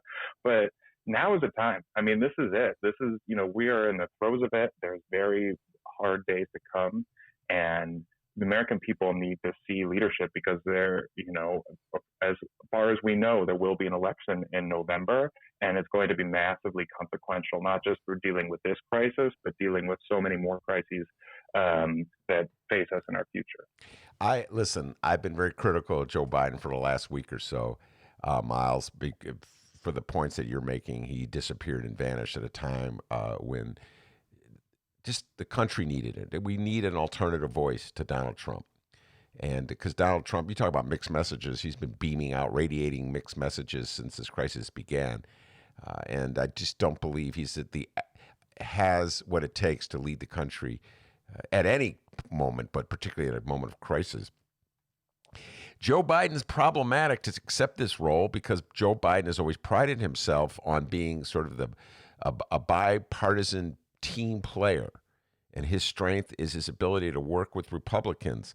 I think that's a sucker's game for Democrats, particularly in this day and age of Trump, and that if you are working with Republicans more often than not, you're selling out the needs of your base and your constituency, and as a result, people get turned off from politics, and they don't vote, and they don't register. They just don't want to participate because they see no point in it. I feel as though this is the trend that's been occurring and hurting the Democrats since this century began. So I just don't think Biden is, on top of all the other issues that Biden faces with his mental capacity and his inability to finish a sentence that he starts and make a point that everybody understands. I just think that the type of politician he is not really well suited for these times. That's my opinion on this one, and that's why I voted for Bernie. That said, we've talked about this many times, Miles.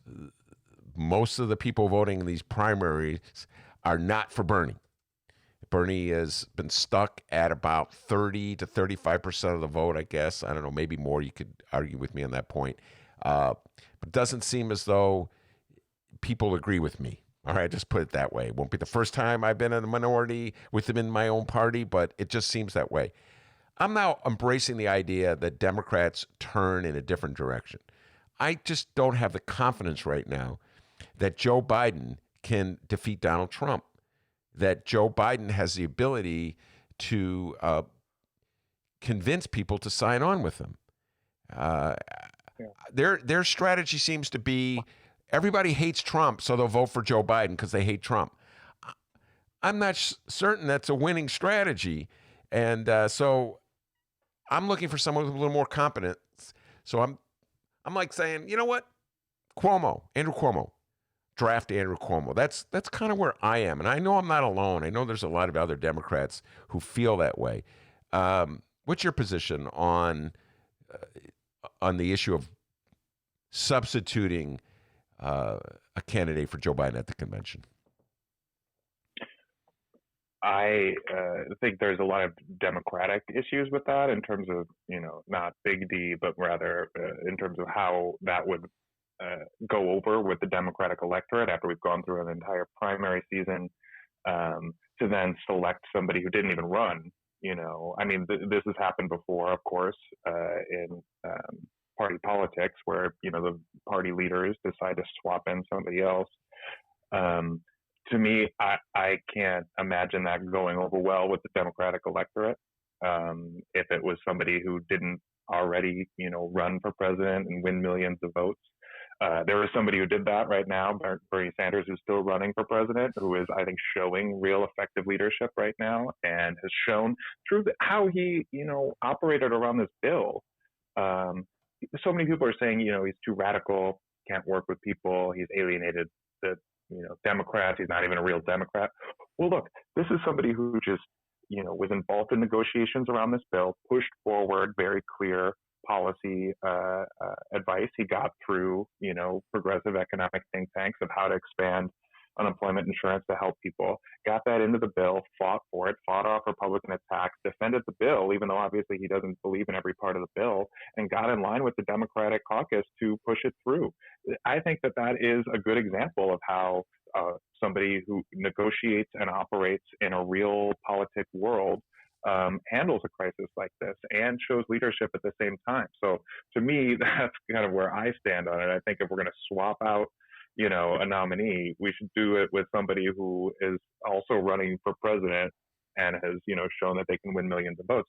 What I'd be interested to hear from you, though, is what do you think about, like, I've heard comparisons of this to the Strowger situation here, where obviously, Todd Strowger got the nomination, even facing some health issues, and then got swapped out kind of by the party afterwards. Do you see any correlation between what could happen with Biden and the Strowger situation? Yes, and it's funny you should mention that. We were talking about that. Was it Alderman Carlos Ramirez-Rosa and I had a John Strowger conversation. This is one of my favorite little chapters of Chicago politics. Let me just help people out a little bit. This occurred in 2006. I want to say John Strowger was the president of the Cook County Board, a longtime Democratic chieftain, a ward committeeman from the south side of Chicago, the 8th Ward, a strong ally of Mayor Richard M. Daley. And he was running for re-election in a primary against Forrest Claypool. This is so bizarre. Just indulge me for a moment, Miles.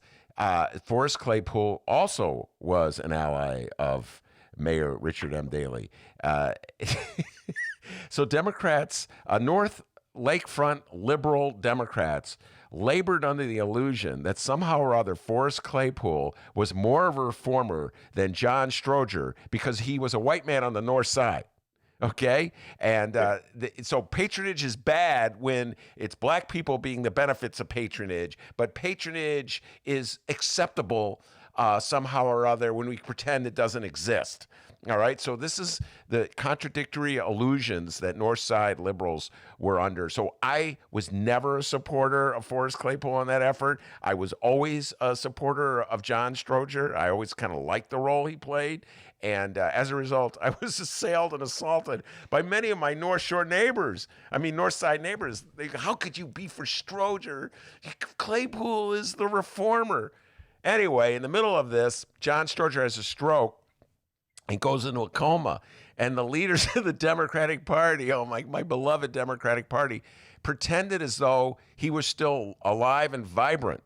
It's like that movie, Saving Silverman. You ever see that movie, Saving Silverman? Isn't that what it's called, D? You're damn right. I love that movie. Did you ever see that movie, Miles? You never saw that I never movie? did. I thought you were going to go for a Weekend at Bernie's reference, but what happens in Weekend at Bernie's? The feller dies and they hold him up, prop him up. Yeah, that's the same thing. Weekend at Bernie's, that's the one. Yeah, where the guys. So they're like propping him up wherever they go. Well, not a great movie, by the way. Anyway, so that's what they did with Strowger, and it got him through the primary. He defeated Claypool. I don't know how you voted on one, Miles. I proudly voted for John Strowger. And everybody gave me a hard time. Go, Ben, you voted for the guy in the coma. And I'll go, well, I voted for the guy in the coma more than the Daley guy, because to me, Claypool was just a Daley guy. Anyway, so when it was all over, yes, They obviously, even the Democrats of Chicago did not have faith in the voters electing a man in a coma. All right. So, even the Democrats in Chicago said, I think the voters may actually vote for a Republican over Strowger if he's in a coma. So they substituted Todd Strowger to run for his daddy. And somehow or other, Todd Strowger beat Tony Pareka. So, yes, there's some similarities in substituting one candidate for another after a primary. I would argue that Joe Biden is in far more control of his senses than John Strowger is. Joe Biden is not in a coma. Joe Biden just does not show to me, Miles, and you can feel free to disagree with me, that he even wants to run. I mean, you've watched a lot of politicians out there. When a politician really wants to run, when a politician really wants to get elected, it's sort of like a great basketball player going after a rebound. It's relentless about it. Bill Clinton, say what you will about Clinton, was a relentless campaigner who was in it to win.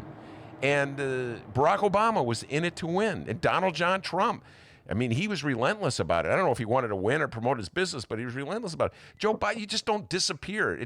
If you just disappear from the fray for 6 or 7 days at a moment when great crisis, that just says to me, you don't want to win. And John Kerry did it.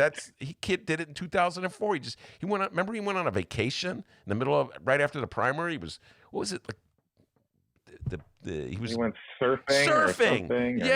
Windsurfing. I mean, are you kidding me? Yeah. Why is it my Democrats always do stupid stuff like that? So to me, it's the difference between substituting the way we did it with Strowger back in 2006 or whatever that was, is that obviously the man did not have the capacity. He was in a coma. In the case of Joe Biden, I don't think he has the interest. I don't even know why Joe Biden's running. Yeah. And so that's how I see it. How do you see it? I think that there's going to be a point where this primary process is now going to be elongated because Bernie Sanders has said he's at least staying in through the New York primary. But if you see these primaries start to get pushed more and more, potentially to June, the convention's in July, and we don't even know how that convention's going to be run now, considering this whole coronavirus situation. But that's a lot of time between now and then, and voters are going to get to see. They haven't really seen Joe Biden.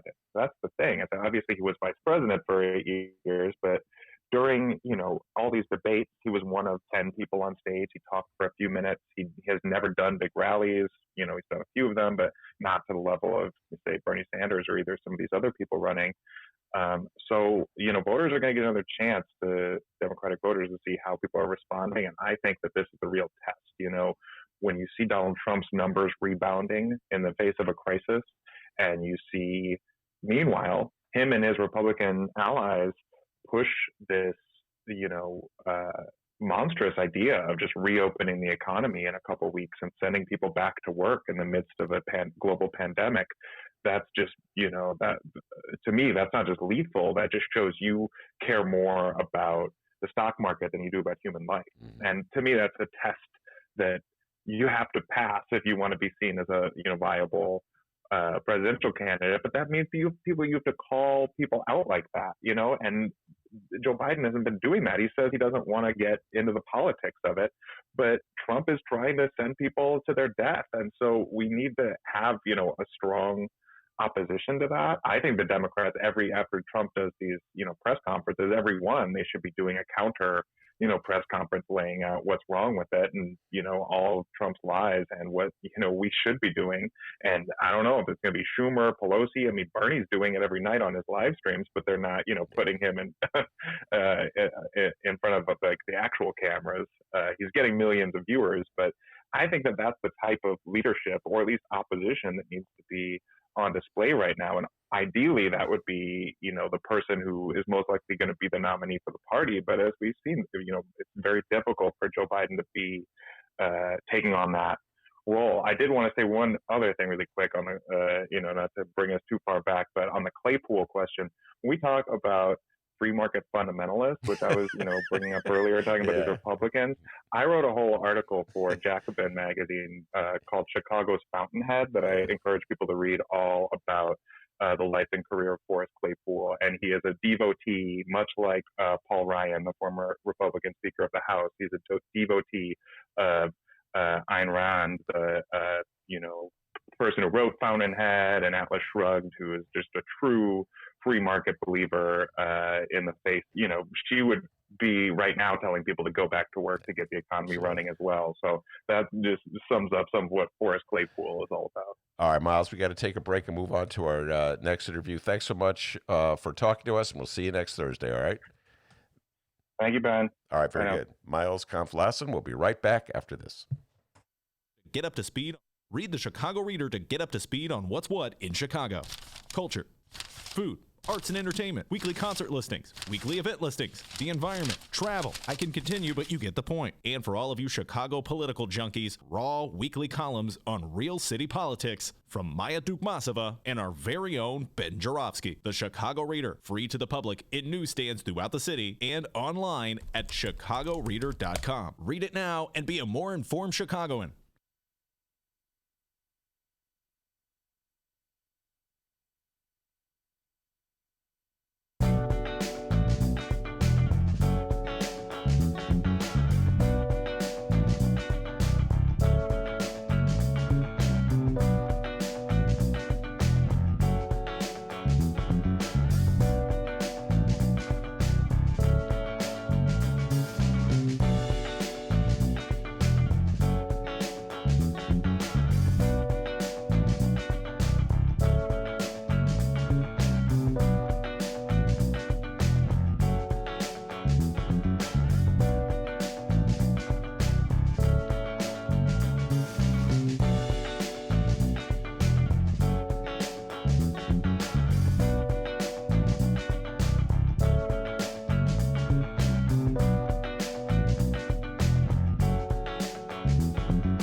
Correct.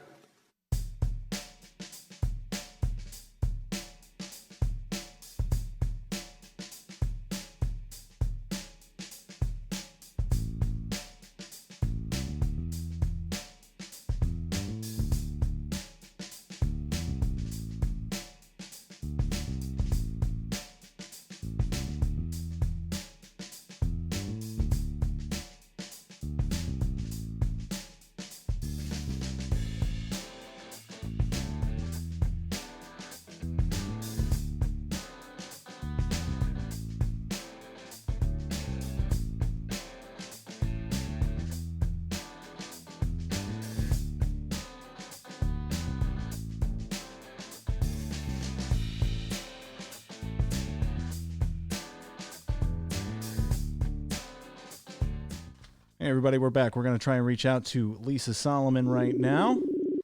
Lisa Salomon of the Chicago Reader in our Cannabis Conversations. Uh-oh, looks like we got her. Lisa, are you there? I'm here. All right, excellent. Let's do a little video there. That was a cool little noise. All right. Let me. Uh-oh. All right. There we go. And it looks like we got Kirsten. Wait, why as can't well. I? Where's the video? There we go. All right. Kirsten, are you there? Hey, Kirsten. Can you guys see me? Turn the camera on. It's just us that see you. No one else will. What do you mean? Wait, you said... Ben and Dennis and I are the only ones, just so it's easier for us to see like who's about to talk because we can see each other's facial expressions. Okay. And so you're saying that I'm not going to be on the video. Yeah, Dennis assured me no. I said I washed my hair for nothing today. Yeah, there's no reason. This is great. Welcome back to the Ben Joravsky Show, live from Ben's house. All right, we're set. And they even got out of pajamas and put... we're setting things up with Lisa Salomon, Cannabis Conversation. I put real clothes on. Okay, I'm glad to hear that. Real clothes as opposed to fake ones. Lisa Salomon and Kirsten Velasco. And I can see Lisa. I can't see Kirsten, but it doesn't matter because nobody else can see you guys, just me. So if you want to be seen by me on the little telephone, fine. If you don't want to be seen by me on the little telephone, that's fine as well. Lisa Salomon from the Chicago Reader comes on every other week. It's a very popular feature in this show, Cannabis Conversation. We talk all things cannabis. And Lisa, one thing she's taught me during these conversations is not to call it reefer. And so I've been very good, Lisa. Every week I get even better at talking about calling it cannabis. So we, before we bring Kirsten on to talk about the issues of the day with her, I think you have a few messages, a few things you want to say. Yeah, I've got a few things to say about the Reader. First of all, I want to thank the hundreds of people that have stepped up to support the Reader during these challenging times. The Reader is in good shape to make it through, thanks to all of our wonderful supporters. If you go to chicagoreader.com/donate, you can make a contribution. And our publisher, who is very creative, and the team came up with this really unique fundraiser. It's called the Coloring Book Fundraiser. So there was a call put out to artists in Chicago, and over 50 artists submitted drawings to create this special edition coloring book for the Reader. Some of the artists passed covers for the Reader. Some of the artists had never submitted art to the Reader before. So you can download it for a $30 donation or get a hard copy for $45. There are package deals to buy it for your friends. That's chicagoreader.com/coloring book.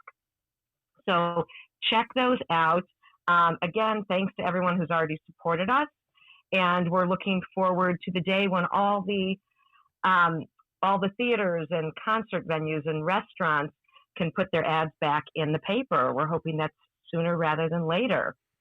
So one other thing, from your earlier segments, you were talking about how the 606 was shut down because it was so crowded. Mm-hmm. You know, they did the same thing in LA with their trails. But for anyone old enough to remember the gas shortages and the gas rationing in the 70s, do you remember they had like odd and even days? Maybe the city can figure out a way to designate by the how the letter that your name starts with. You can go out Monday, Wednesday, Friday, Tuesday, Thursday, Saturday. People are going to get stir crazy. It's going to be gorgeous next week. We need to keep our distance, but maybe there's a creative way to do that. Well, since we're giving advice to... So now on to cannabis. Well, I was going to say, since we're giving advice to Lori Lightfoot on that front, maybe just ban cars in the parks. I know from personal experience, I don't know about the 606. I've actually never been on the 606. That's a confession, Lisa. But I use the lakefront parks all the time. If you ban cars in the parks, that will severely limit the number of people who go there because people are too lazy to walk or ride their bikes. All right. Anyway, move on to the second thing. Wait, well, interesting point. Wait, Manhattan was going to shut down some streets to cars so people could walk in the street with appropriate distance. Yeah. No. All right. Go ahead. On to cannabis now. A huge shout out to Toy Hutchinson, the Illinois Cannabis Regulation Oversight Officer, and her team. With COVID-19, they worked so quickly to approve curbside pickup for medical patients, and they came up with a set of guidelines, and most dispensaries are doing that to limit the exposure that people, many of whom have a compromised immune system, can use to get their medicine. So thank you for that. And some other exciting news. Illinois House Bill 5472, sponsored by Representative Sonia Harper, is a public consumption bill. It's been through some of the steps in the House. It's sitting with the House Judiciary Committee. No idea how long it's going to take in light of COVID-19 changes, but this bill has some exciting things. One, any hotel that has designated smoking rooms that have the special ventilation systems to get the air outside and not recirculate to other hotel guests, if this passes, will be allowed to designate up to 25% of the total rooms in their hotel as rooms in which cannabis can be smoked. They may need to get a permit. I'm not sure. It was a difficult bill to get through. The other thing is private venues.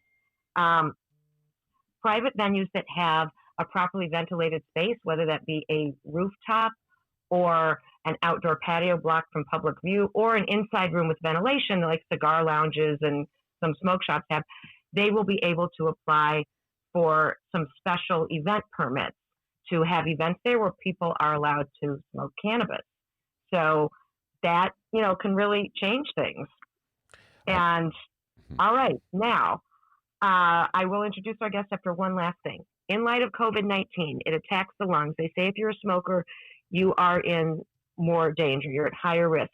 So if you can get your cannabis through a different route, whether it be a tincture or edible or balm, please consider doing that during this time. If inhalation is the method that you need, tune in next Friday. We're going to have an expert on the various methods of inhalation who can talk to you about how to minimize the risk associated with that. And now I want to introduce Kirsten Velasco. Kirsten has been in the cannabis industry in Illinois for a number of years. I think it's about 6 years now. She can correct me if I'm wrong. She is on the board of the Illinois Women in Cannabis, which is a nonprofit industry organization, and is the outreach manager of the medical cannabis community. So she provides education, executes networking events, and creates opportunities for community building. And with that, Kirsten, why don't you say hello to our audience? Hi, you guys. Thanks for having me on. I always like to talk about cannabis. All right. I'll always like Always to. a compelling topic. Before we take the deep dive and I start asking you all the questions, Kirsten, about what people can do to try to keep their sanity if cannabis will help during these really trying times. You had a deadline of your own you had to make. Did you finish it, the movie that you were making? Well, I made the video. I got to satisfactorily, but now it's taking a long time for that to upload to Drive. So I haven't handed in the homework yet. Oh, so no. I'll get past that.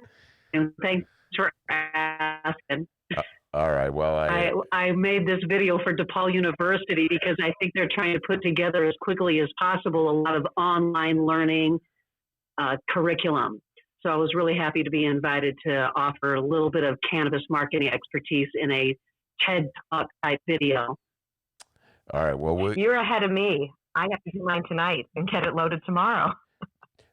Kirsten, first of all, just talk a little bit about your organization, Illinois Women in Cannabis. What's that all about?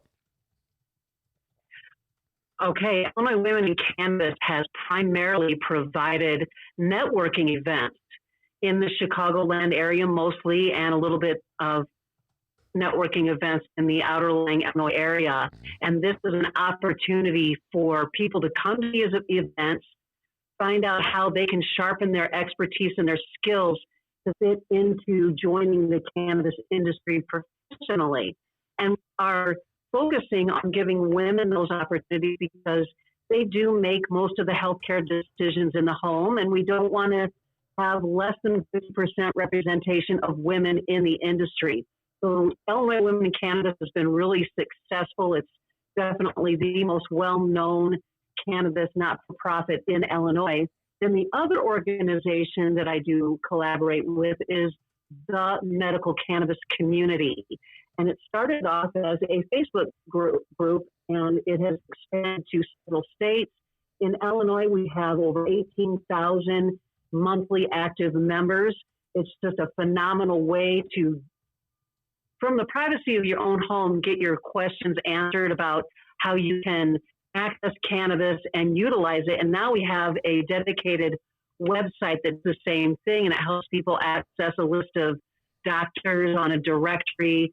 And there was one thing, Lisa, that you spurred me to think of, is that it was announced recently that people will be able to get their certification from a physician while they're applying for a medical cannabis card via telemed. And you had a couple of physicians who have started that off, but now the person doesn't have to physically go into the doctor's office, which is a great relief, regardless of the coronavirus. It's sometimes really hard for people physically to get in and out of doctor's office and to be able to meet that state requirement of establishing that bona fide relationship. So believe it or not, we've been able to scratch a few benefits and silver linings out of this situation already. All right. Now, the first question. Yes, thank you for mentioning that. The first question that that most people ask me, Kirsten, when since the coronavirus quarantine hit is there cannabis available? Legal cannabis, that is. Is it available? And if so, how much of it is there? Is there a wait? Is there a delay? Talk about that. I do feel like the inventories have been low. I haven't heard anybody saying they're completely out. They're not shutting down sales to adult users. The medical cannabis does get prioritization, meaning those people who have those medical cannabis cards do have a separate inventory that's supposed to be prioritized for them. I have not heard of any. There was Green Gate shut down purchases, I believe, entirely. That may have been temporary. There may have been a few dispensaries that were like, we're going to stop servicing adult use altogether. But overall, most of the dispensaries have stayed open as normal, except for with the accommodation of doing the extra cleaning and letting patients come up to the curb for their purchases so they can avoid that public contact by going in. So far, so good. We feel like a lot of people tried to stock up there before this happened, and maybe they're staying away from the dispensary for a little pause right now. Or there's also the other thing, like when people, the warnings first came down that you had to stay in your house, people started suddenly rushing to the stores to stock up on cleansing goods, toilet paper, milk, etc., coffee. So I was just wondering if the same thing were happening where people were hoarding. Is there any sense that that's going on? I know I did. Okay. I was told 2 weeks ago, that Friday, that it rivaled January 1 in terms of the crowds at the dispensaries. The managers said they were not expecting it to be as crazy as it was. So yes, Kirsten's right. There was a run on product. I'm actually hearing that most of the city of Chicago dispensaries have stopped adult use sales. There are, I've heard of one in the city that's doing it very limited hours. I've heard of a couple in outlying counties, but I think most have stopped due to a reduction in the amount they have on hand and just to keep patients safe. All right. Now, Kirsten, this leads me to the next question I had, what Lisa was talking about. When we're in the middle of a coronavirus scare, when people have been ordered to work at home or told that they don't have a job at all, when the mayor is closing the parks because there's too many people violating social networking protocols, when we're living in these dire times, I can't see a distinction between recreational marijuana and medical marijuana or medical cannabis. I don't see a distinction. I think we need, if this is your method of dealing with the madness of the world, everybody should be eligible for medical cannabis. What's your thoughts on this, Kirsten? I couldn't agree more. I feel like you've really struck a chord with me by having this realization. And when I go do my programs, I give a lot of educational programs to the public at libraries. And I say that recreational cannabis, people think of it as watching a movie, eating a pizza, giggling a lot, and going to sleep. And they try to divide that away from the medical use. Well, even in the industry, when people would have arguments about what constitutes recreational use, we've just decided we're no longer going to say that there is a division point between medical and recreational because we know how important mental health is. And I know from my use, I've been consuming cannabis off and on since 1978. And specifically when I had little babies at the house, man, they make your frustration as ragged. You're just so on edge when you're trying to control a jumping monkey and get things done. Yeah. And that's what I noticed. As soon as I could have a quick and convenient inhalation of cannabis, I was like, wow, this really doesn't matter. Yeah. Check your ego, Kirsten. Your child is important. Get through the day and we'll start again tomorrow. So when you apply that to this stressful situation, everyone is adapting to these new routines. Just that sets people on edge having to change their life. So I really can't think of a better time to incorporate cannabis consuming in any situation. It's just such a relief to know that's there for you, to take the edge off. And again, when we are able to calm down, lift our spirits, laugh a little bit, that is great for our mental health. We can call it recreational or adult use, saying, hey, we don't have any mental problems or any physical problems. We just like to relax. All right, say what you want to say, but I still consider it a health usage. So, all right, you talk about, it's pretty funny about the jumping monkeys. That was a very funny reference to a little kid at home, a jumping monkey. All right, so when you talk about taking a little relief, it's mother's little helper, if you will, to use that old Rolling Stone song. What's your advice to people who are worried about taking a little too much relief and then they can't do anything? How have you learned over the years, Kirsten, to balance relief from just being overwhelmed? Well, as they say, it's all in the dose. And we have a lot of approaches with cannabis. You know, when people first consider cannabis as a therapy, they're like, well, I don't want to be stoned. And this is ironically one of people's major concerns. So fortunately, we have a lot of different formulations, a lot of different cannabinoid and terpene profiles that we can choose from. And I noticed as the years went by over my cannabis consuming, I felt like, wow, this has gotten a lot stronger. So as the years went by, the evolution, or even we could call it a plant mutation, was that these plants got higher and higher in their content of THC. Well, come to find out, I was getting some anxiety relief from the CBD, which used to be more high volume in older cannabis strains, you know, from years ago. So that kind of has enlightened us to know that, hey, CBD, this is a different cannabinoid than we're typically familiar with THC being the cannabinoid that causes the high. But I really like the combination of both. I feel like CBD handles and lowers anxiety and stress, and the THC is an antidepressant. So depending on each person's unique situation, they're going to choose that cannabis that has a proper combination of cannabinoids. And then again, back to the dose. If it's a higher concentration product, one inhalation might be all you need. A 5 milligram edible might be all that you need. And that's just enough to take the edge off and help you function better than what you would imagine getting high and getting spaced out and not being able to get your work done.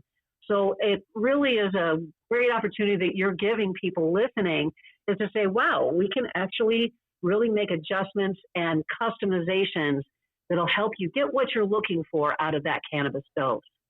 Now, when you say take the edge off, does that require constantly taking the edge off, or if you do it once, are you good for the day?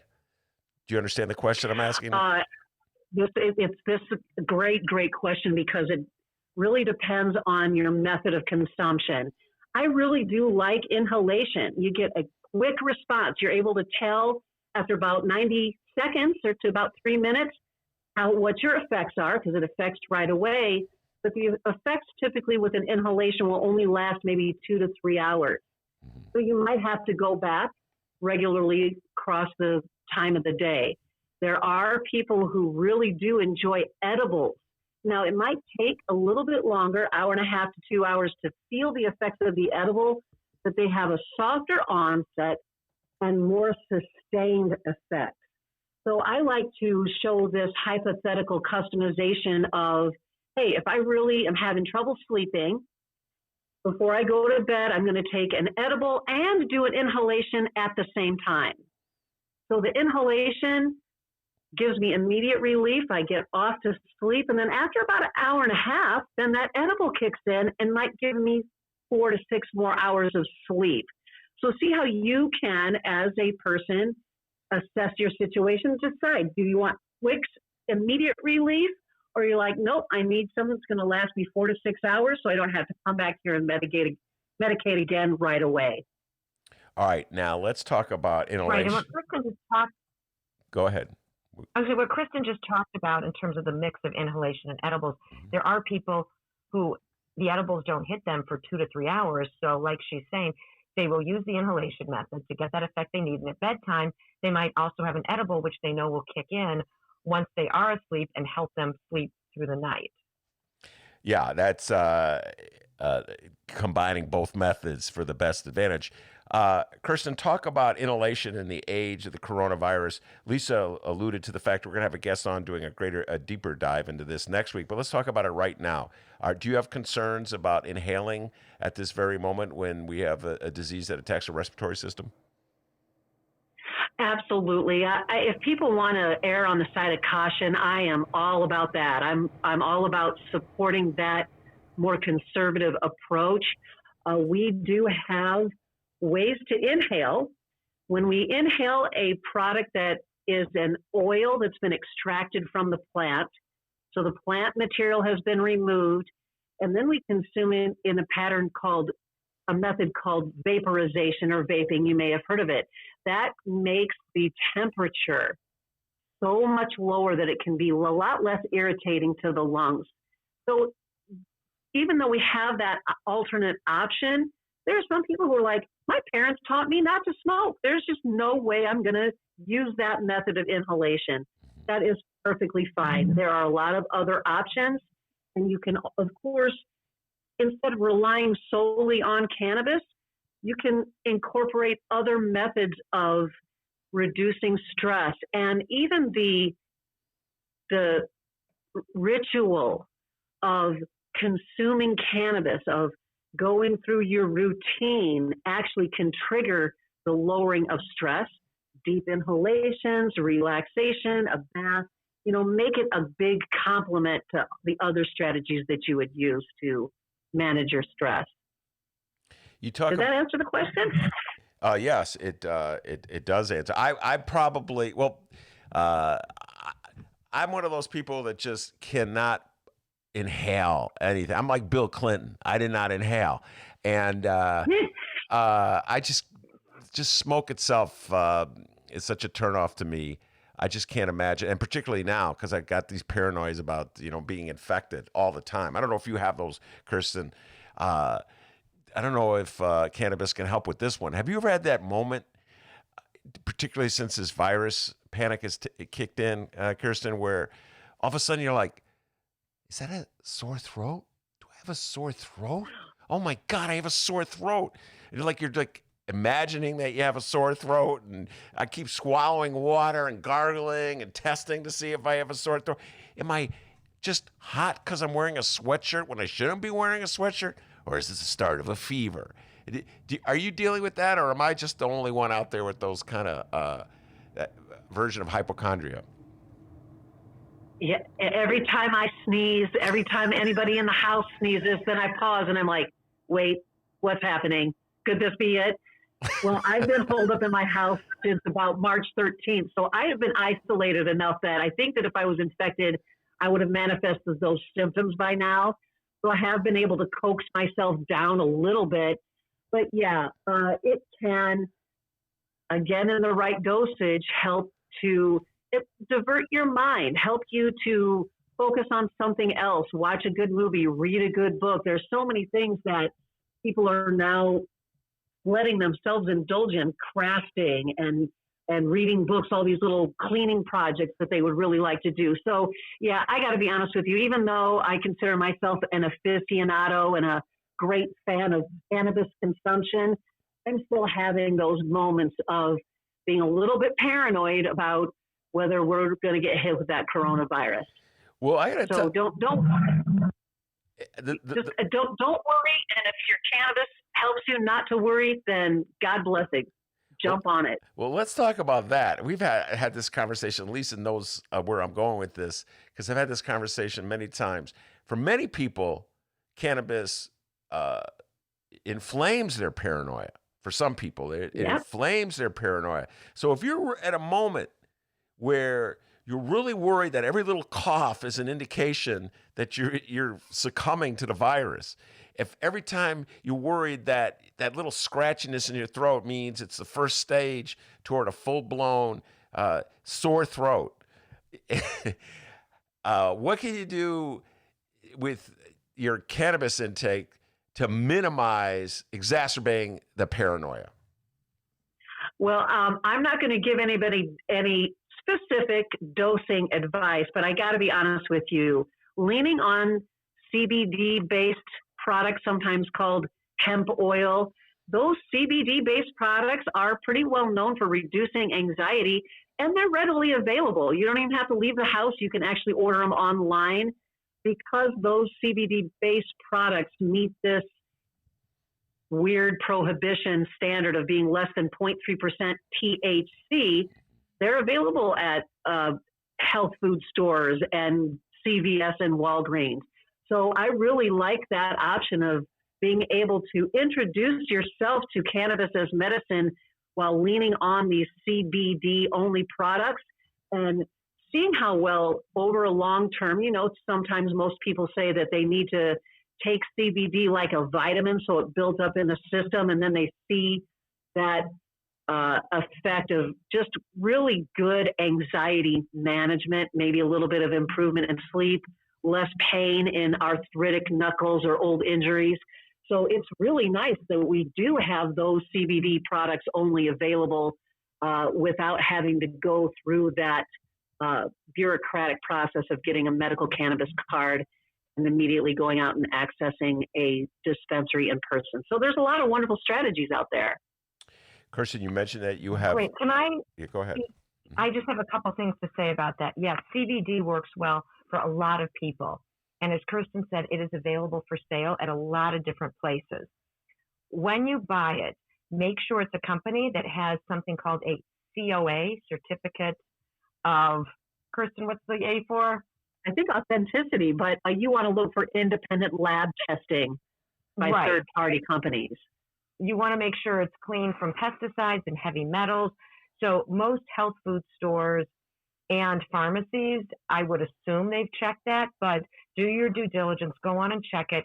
And while CBD works for most people, some people get the opposite effect. So some people may not do well with it. A lot of people use CBD, for example, for ADD. I know someone who's in the industry and said he actually gets very agitated and aggressive with just CBD. He needs some THC in it. So listen to your body and really just follow what it's doing. If it's helping you, keep with it. And as Kirsten said, it may take a while to help. A lot of times people expect immediate results, but often it can take 1 to 2 weeks for a real noticeable difference. Yeah, I appreciate you saying that about the analyzing and making sure that it is from a reputable source to make sure that it's clean, because those CBD products are not FDA regulated. And I loved what you said about, hey, monitor your own response to it. And that's one of the things about not giving specific dosing protocols, is because our body is set up uniquely. It has a much more complex uniqueness than, let's say, our own fingerprint. So each person does need to, at least from a entry level, examine how they respond to different ratios or combinations of CBD and THC, and that will really inform them of what works best for their unique symptoms and management desires. To go back to what we started talking about at the outset, Kirsten, the difference between recreational use and medical use, what are some of the arguments that a patient could make to advance his or her effort to get approved for cannabis as a medical help? Can you use the coronavirus as a reason to get medical approval? No, that is definitely in our Illinois program, is not a route by which to gain access to our medical program. Each state has its own protocols and policies and procedures for getting access to the medical program. And I'm really happy with the expansion. I mean, we've grown to deal with so much bureaucracy and things that take a really long time. So I'm really delighted that our program has expanded its list of qualifying conditions to include autism, to include chronic pain. So it has gotten a lot easier to access our medical cannabis program, But a lot of people will start off, even though they have issues that they're curious about treating because they've heard other people have success. It's nice for them as adults to be able to go into a dispensary with their identification, government issued, with a birth date and a photograph. They can go in there and make a couple basic purchases. And what's going to happen is if they start seeing wonderful success with those products and they start enjoying it, they're going to get tired of paying, close to a 35% tax rate on that. And they're going to soon realize that if they can access our medical program, instead of paying that 35 to 40% on their purchases, they're going to end up paying 1 to 2%. And Lisa, you can back me up if you've been in a dispensary. It's really easy to spend $100 at a dispensary. So imagine that being $102 with tax or $140 with tax. So you can see that what will happen over the long haul, and it just takes a really long time, is that so many people have positive experiences, and if they happen to be willing and courageous enough and comfortable enough to share their stories with friends and the media and healthcare professionals, that breaks down the barriers. It's, we have decades and over 26,000 studies cataloged at PubMed.gov, and that all of that has not advanced our access to and our acceptance of cannabis like the personal stories have. There's nothing like seeing someone's life completely changed after they've been through all kinds of pharmaceuticals and diseases and surgeries. And hopefully, we'll be able to pour a lot of efforts into those stories and expanding that awareness. And that's what's really going to affect and change the legislative process and even just people's hangups. Because really, you can change a law, but that doesn't change people's minds. So having more and more people, even if it's right now, if this is what spurs you to try cannabis, and then to tell your friends about your success, those things, that's why I focus so much on the advocacy, is because that's what has made the biggest impact so far for us to getting where we are. And Kirsten, this is a point of every interview we do in Cannabis Conversations. Lisa knows this one's coming as well, where I point out that it's still illegal on the federal level. Yes, we have recreational marijuana in the state of Illinois. Yes, we have medical marijuana in the state of Illinois, or cannabis, excuse me, Lisa. But it's still illegal on the federal level.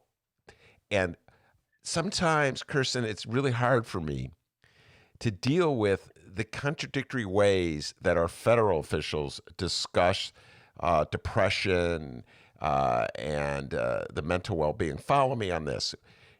So in making the argument that it could be better for the United States to open up the economy sooner rather than later, Donald Trump and many other of his allies have said that, well, we'll just substitute one disease with another disease. In other words, people will be the disease of coronavirus will be substituted with the disease of mental depression, because you're out of work, and people will start drinking more, or people will contemplate suicide. So suicide rates could go up. Have you heard this argument, Kirsten? And oh yeah, I've heard that argument. I've heard all of the arguments. These are all obviously coming out of the mouths of poorly informed people, which, just bringing up the subject, you're throwing gas on my fire over here, and you cannot make those claims or push forward those hypothetical risks if you have any information about cannabis. It is really sad to see those people who are simply attached to the propaganda. They are poorly informed, and they have convinced themselves there's nothing else they need to know about it. And it is just unfathomable. I mean, never underestimate the power of denial. I mean, how in the world have we gotten this far with 11 states providing adult access, 34 states expanding licensing for growing hemp, all of this 33 states that provide medical programs? We never could have gotten this far legislatively if any of those risks were an actual hypothetical statistical risk. It's just impossible. And, I shake my head because there is absolutely no scientific rationale for preventing the advancement. It's just people who are like, yeah, it's a grind. We don't want to do it. Change is transitional. We were talking earlier about the stress of making these adjustments to staying home. Mm-hmm. I call it transitional, meaning that when people contemplate how much work it'll be or how embarrassing it will be to have to face this situation, I call it transitional, meaning it will be rough. It will be uncomfortable while we make the changes, but we certainly won't regret it when we get there. And we made a mistake. It was a horrible apocalyptic effect on our community and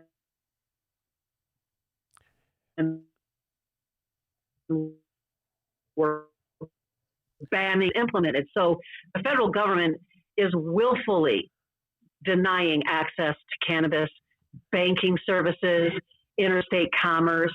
They're denying these companies their standard business expense tax deductions. It's ridiculous. I could go on and on. Yeah, you got me ranting. You got me ranting. No, it's all good because I'll say this in closing. I know that reader writers, myself, Mick Dumke, many others, really worked hard writing stories that helped contribute, let's put it that way, Lisa, to the situation we have in Illinois where it's legal.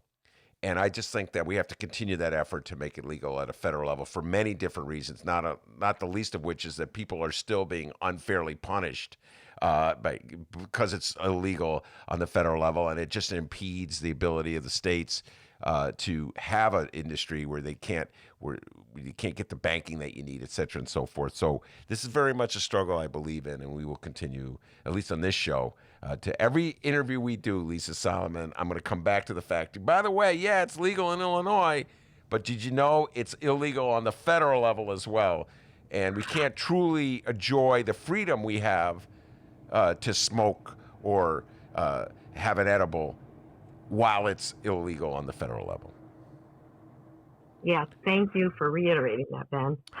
All right, we have to move on. I want to thank you very much, Kirsten Velasco, and from Illinois Women in Cannabis for coming on. I appreciate you taking the time in the middle of your project that you have to finish for DePaul. So get back to work, Kirsten, on that one. And thank you very, very much for coming on. Lisa Salomon, it's always a blast talking to you from the Chicago Reader, our cannabis expert. Also want to thank Miles Kampf-Lassin from In These Times. Did a great job, as he always does, every Thursday. And, of course, the man, the myth, the legend, the pride and joy of Alton, Illinois. We couldn't do the show without him. And as Lisa Salomon can tell you, back home in Alton, they call him White Lightning. Give yourself a raise, take it out of petty cash. See you tomorrow, everybody.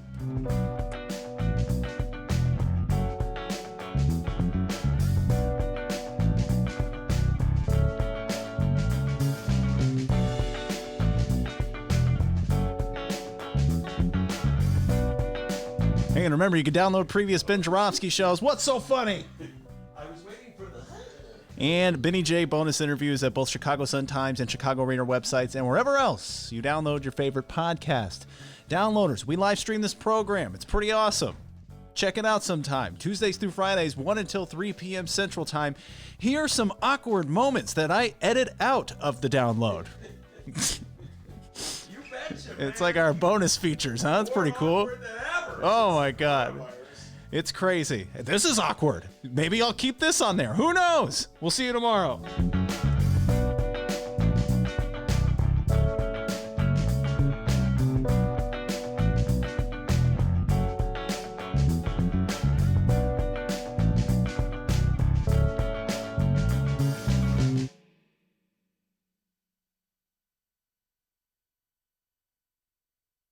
Play the radio. Make sure the television, make sure you have the record player on at night, the phone. Make sure the kids hear words. That's correct.